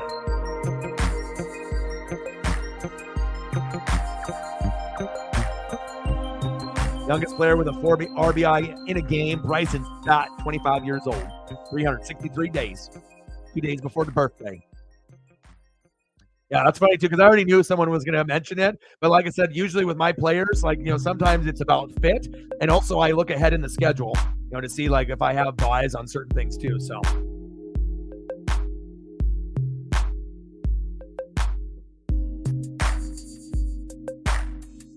All right, we can do some Pete Carroll.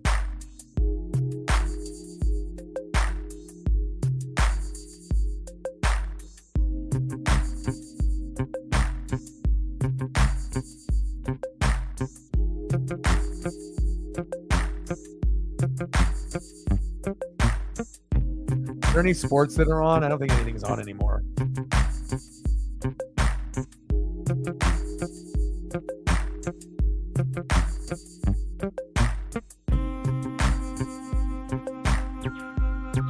This is my new favorite Pete Carroll photo.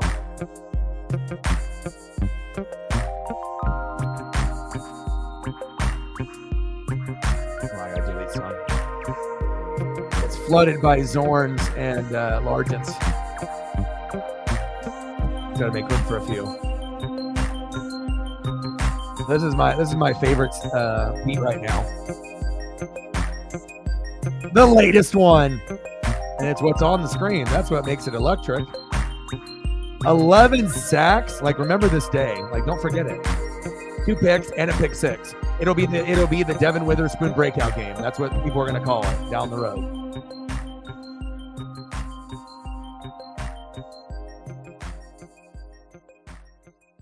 Good, and like I said, I'm always happy when shit pans out. But then now, right? Christian Gonzalez is out for the year. Terrible. So now we get one guy that's injured, and it seems like every year it's like, JC Horn, like you're going to get one guy healthy and one guy injured, and it just sucks. It's like I want all the guys to stay healthy, besides last year with Tariq Woolen and Sauce Gardner. But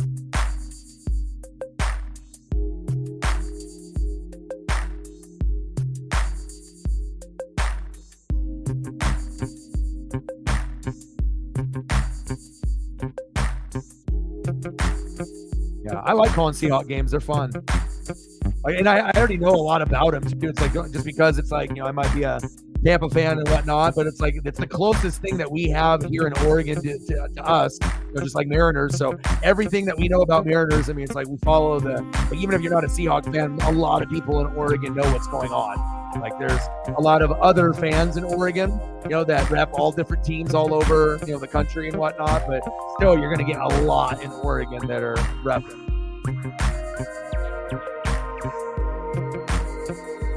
Glad that he's not a bust. Undersized, had that Charles Peanut Tillman kind of energy, kind of like a Rondé Barber, a little physical, a little bit more feisty, and that's what we needed. Woolen is more finesse. Witherspoon's like, I'm gonna punch you, kind of guy. I'm gonna punch that football out.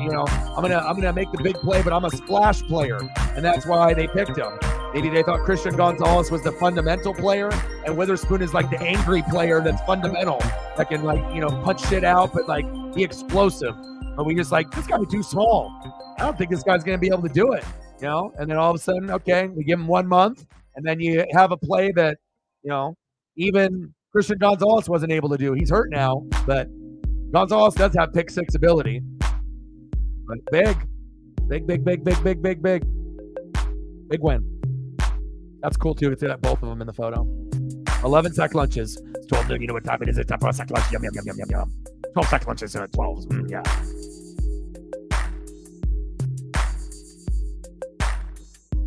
I got the best one though. I've been saving it. You guys haven't seen it. I haven't debuted it. I was going to wait. But I will debut the best one of that particular play. So obviously this is a sweet one. It's like, Daniel Jones, get off me. Right?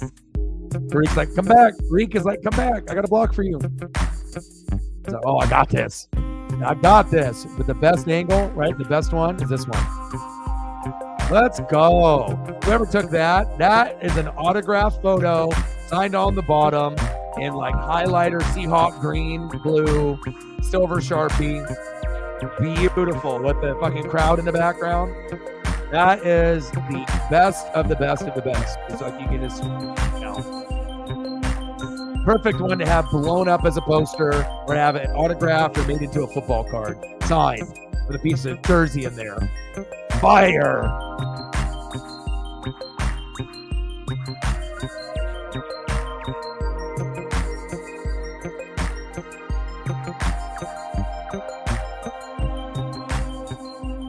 Trey Brown.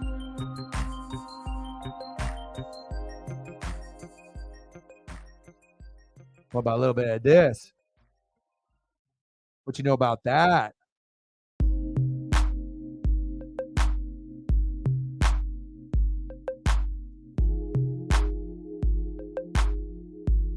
Well, you got to think they were one of the top 10 fun team to watch last year, and they're still a fun team to watch. Like, everyone knows that there's holes on the O-line and the defense. It takes time.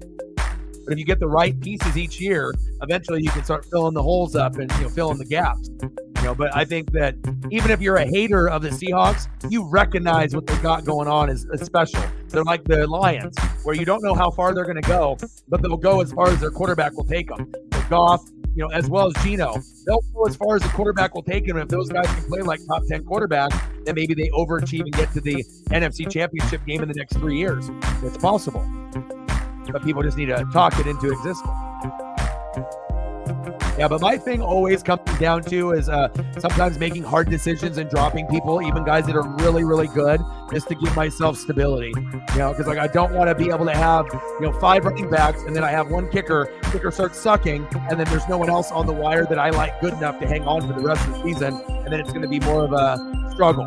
So if I know I can have 2 top 5 of something at the same time early, and I won't get an option to get it later because someone's going to hang on to them, I got to take advantage. And so to go from a number 25 running back to a number 2 kicker, that was an easy decision for me.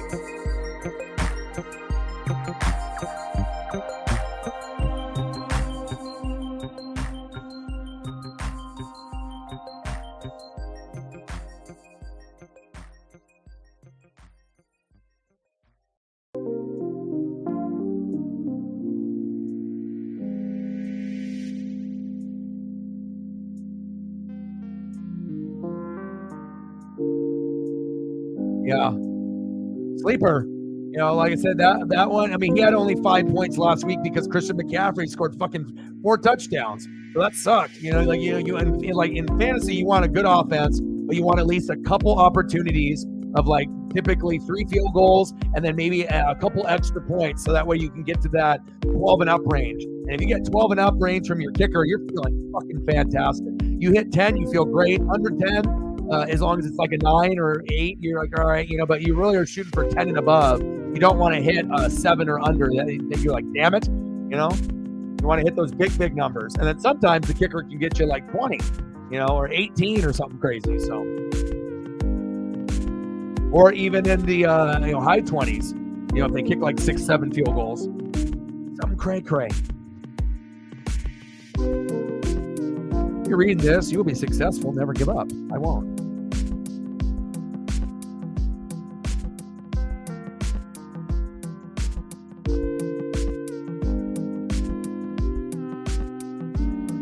There's not a better Steve Largent photo than that one. There's a lot of cool ones, but that one is. I have an eye for photography, and this one would be an amazing one for him to sign in like silver or blue Sharpie, like just right there at the bottom. Steve Largent, 80 HOAF. Like you could have this one blown up. It could be a photo. It could be a football card. It could be on your desk. You could just stare at it. It could be on a rotational spinning platform.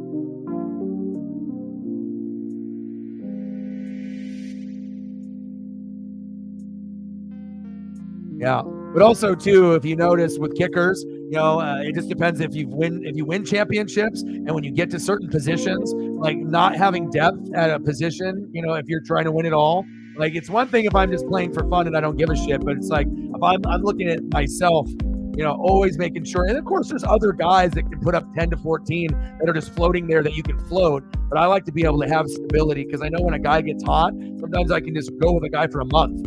I don't have to look for a guy each week. I'm like, this guy for a month. I already know, That's a good feeling. Then I can put my attention somewhere else. Diamondbacks.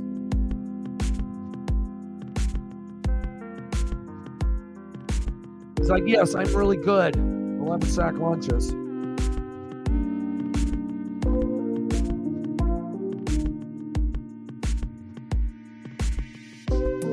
And this was cool to have rooftop, and we'll stream again. I'm going to try to get him to 1,000 subs and keep going. It's always good to be able to have a secondary person that you can stream with if needed.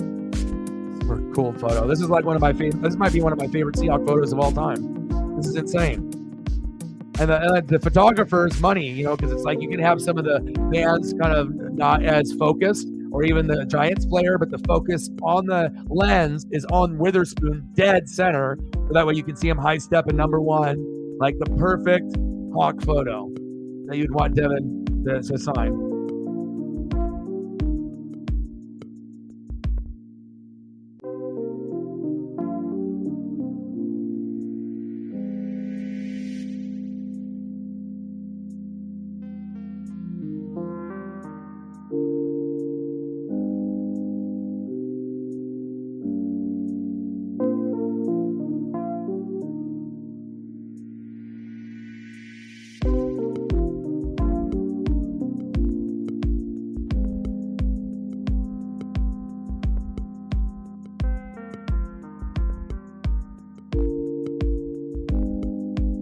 Turning on Jacksonville State in Middle Tennessee.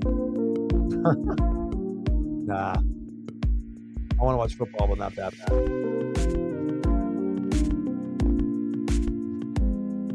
All right, let's look at the scores. Rangers 7, Tampa Bay 1, Minnesota 2, Toronto 0, Diamondbacks 5, Milwaukee 2, Phillies 7, Marlins 1. And they're advancing.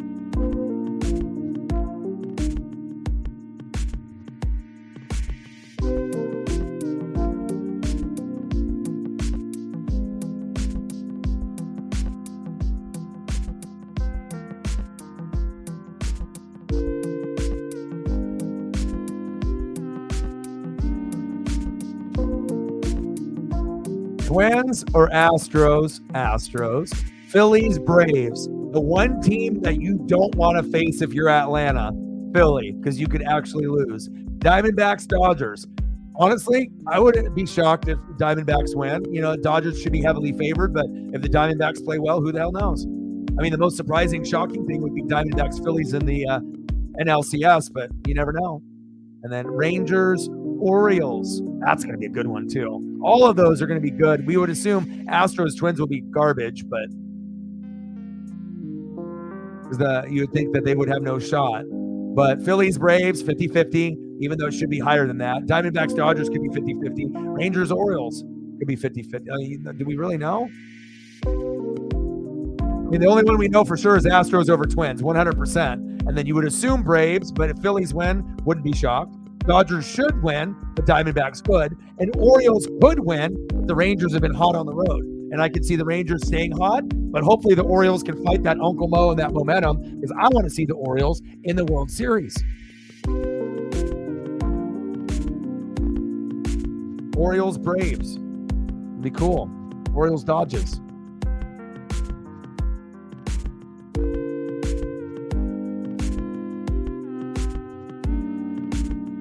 I think my dog is going to need a walk here pretty soon, but I want to keep throwing up some photos here for just a little bit, and then we'll call it a day, but I still want to throw up some photos for y'all. Or if you have any requests. I'm like the DJ. And then we got the Commandos versus the Bears tomorrow. I'm actually looking forward to that matchup.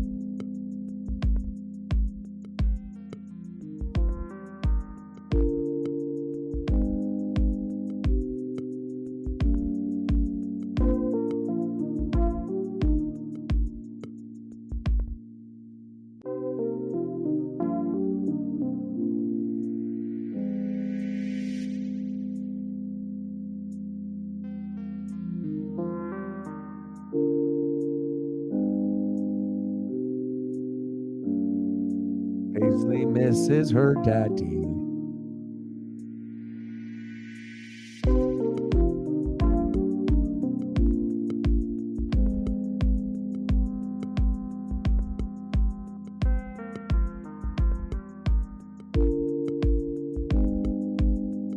You guys let me know what you're thinking, what you guys want to do.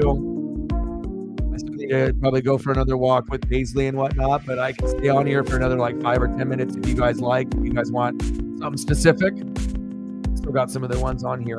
We'll go through them. I didn't delete all of them.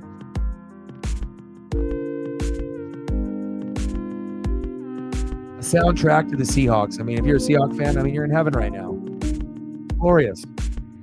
And where else are you going to be able to see amazing photos of your favorite things?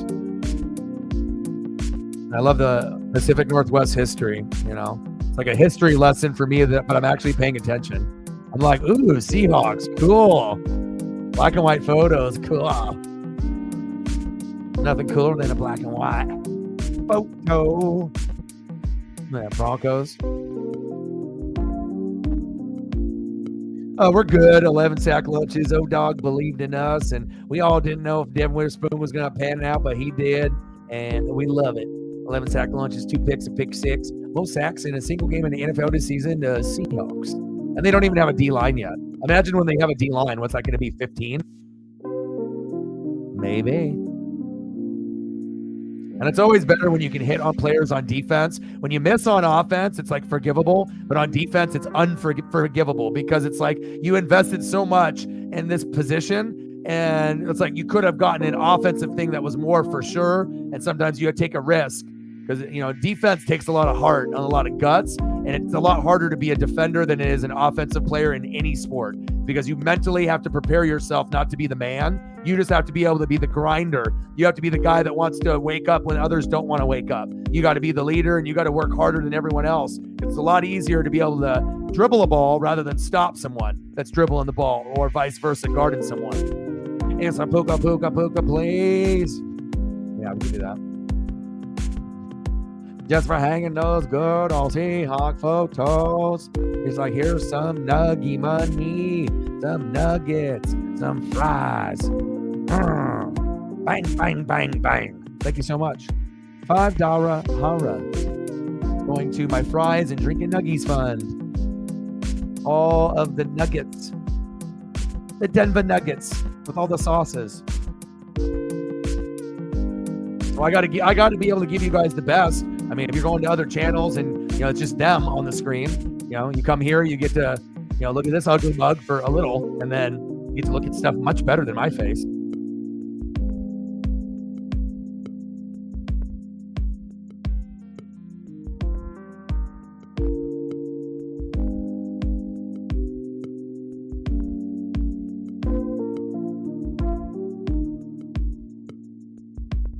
Yeah, but it was realistic for someone that knows sports based on what we've seen me and Reflect in the past, that most of the time, you know, when things look kind of a certain way, not all the time, but like, you know, you can kind of sense when something's not going to pan out. Like always, there's going to be like surprise cases where guys are slow, or maybe it takes them like a year or 2 or 3 and it's not right away. But I think sometimes it's like gut feelings. But sometimes when you have those gut feelings and you're wrong about them, like me and Reflect, and then we were like happy that now Witherspoon is panning out. That's a good thing to be wrong about. You know, it's one thing if you're like predicting this, predicting that, but when you're like hoping a guy pans out, but it doesn't look good, and then they actually pan out, that's the best time of being wrong because it ends up being positive for your team or that team, you know?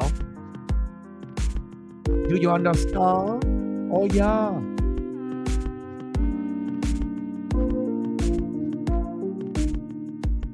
And I like seeing new things emerge like this. Like it came out of nowhere, you know?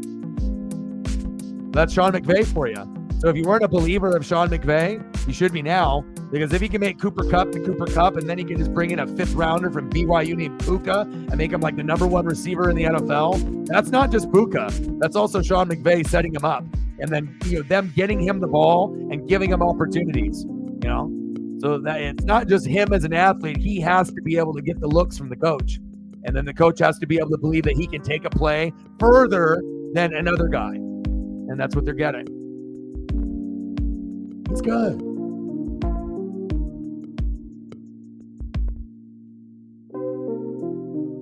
I love stories like that. And then I saw the video of his girlfriend like crying when he got his first touchdown, or like the game-winning touchdown. That's cool, you know, especially if you've been with that person for a while, you know, so you've gone through the ups and the downs, and, you know, and then being able to see like someone live their dream, you know, on that highest level. Like, yeah, how could you not cry and get emotional if you're with someone, unless you're just a fucking hater?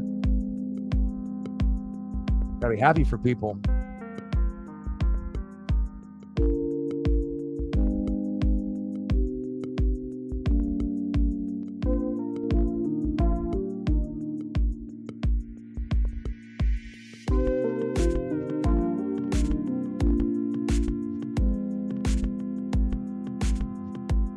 I can find my other Ram logo I had.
It's spinning too fast.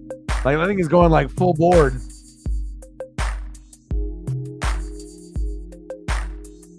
All right, I think I got one now. See, adjusted. It's out of control. You got to be more on point. That's a way you got to be able to look at it. It's like it's spinning too fast.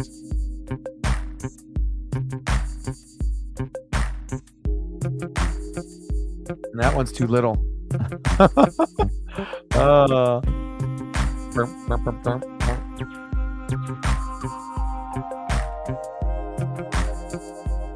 little tiny helmet.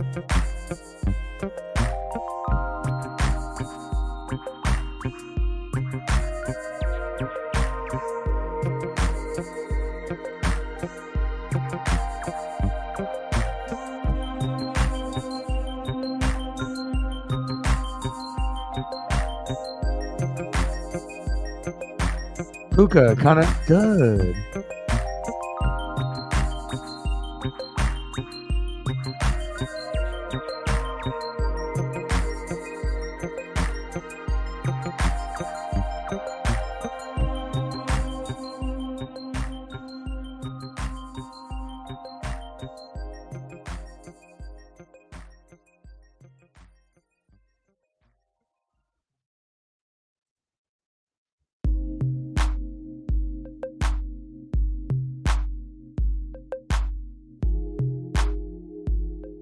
I saw some tape of him. I was like, okay.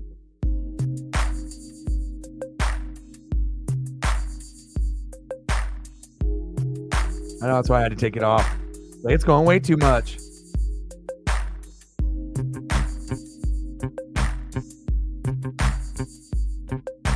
but when you can tell like what offenses are good that get players the ball in the best situations to be able to break out, there's going to be certain ones that are better than others, and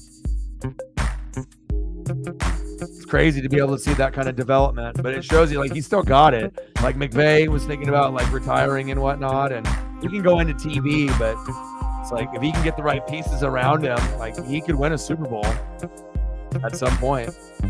Maybe not with the Rams, but somewhere.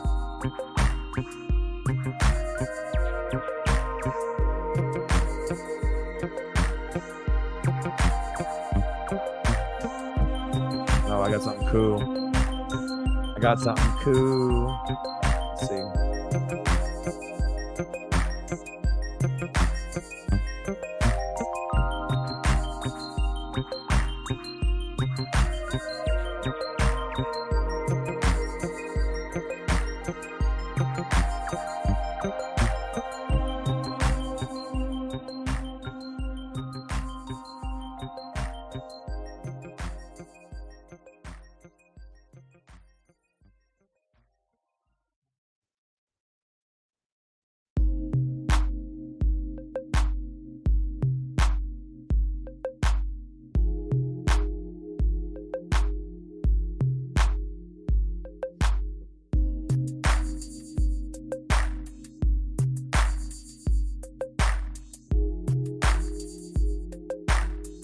No, I mean, who knows what kind of records he's going to break? It's going to be crazy. See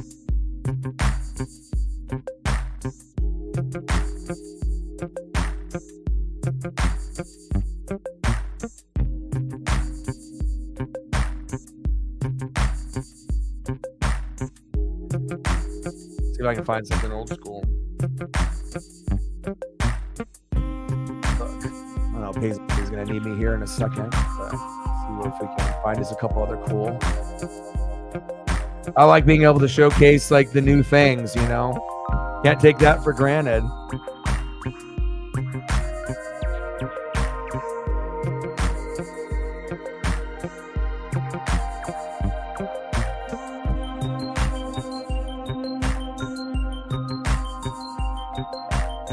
Good route runner too.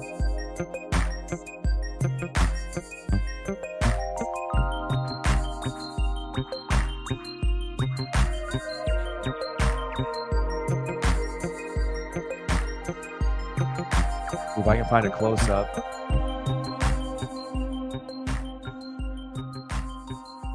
There we go.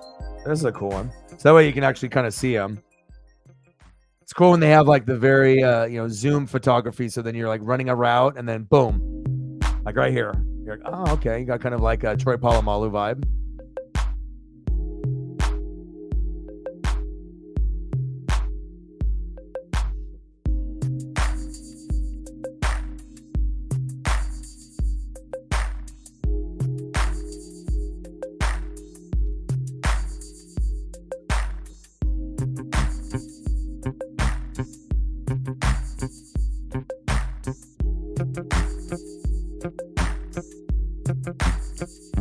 Talanoa Hufanga for the 49ers. That's a baby Troy Polamalu. They play like each other too.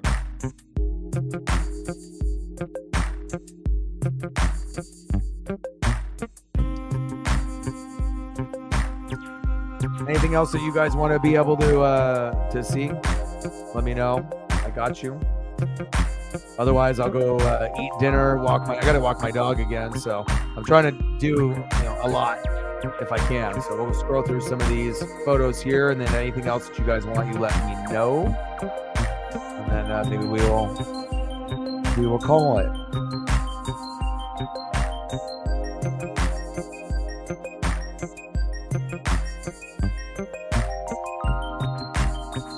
It's nice to soak them in, Like, oh God, look at that! It is Collinsworth. But I like to be able to put myself like there,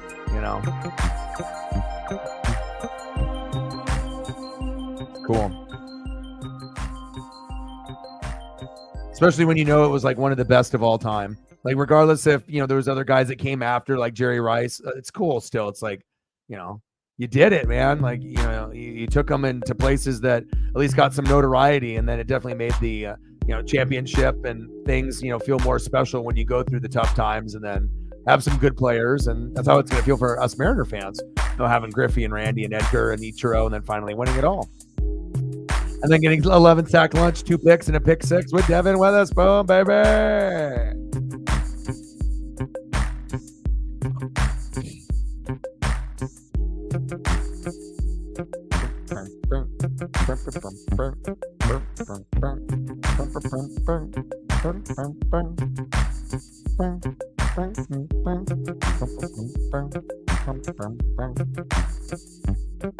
Oh, for sure. For sure. This should be on everyone's wall. They should blow this up at the facility. Like literally. I mean, especially if it, down the road, it would be better if it was like game-winning play to win the Super Bowl or something like that, playoff game or rival game against the Niners or something. Oh, all the Islander, all the tattoos. Keep commenting on my videos, man. It's a good place for them. And like I said, you'll notice if you go back to the videos, they like a lot of the stuff that you put in there. So obviously, if they thought you were an idiot and you didn't know what you were talking about, they won't thumbs up it. So, keep doing that. Keep doing that. Well, I appreciate you guys hanging out as usual. Thank you for all the support and the love and the donos. And wish the game was a little closer, but I kind of had a feeling it might be a blowout. 2 7-1 games today. Unbelievable. But you guys are the best. I appreciate you very much. And I'm going to spend time with my dog. And then we'll be back tomorrow for the Commandos and Bears. And hopefully it ends up being a halfway decent game. So I love you guys and I appreciate you guys very, very much. Thank you to everyone that subbed, liked, commented, shared. The MVPs are always in the room. You know who you are. Love you. And I'll be back very, very soon. And I got one question for you. Who talk sports like us? Your boy Ryan, Northwest Sports Fanatics. And I'm out. Reflect, Megan, Matt, everybody. Appreciate you. And I'll talk to you guys soon. Okay. Gang.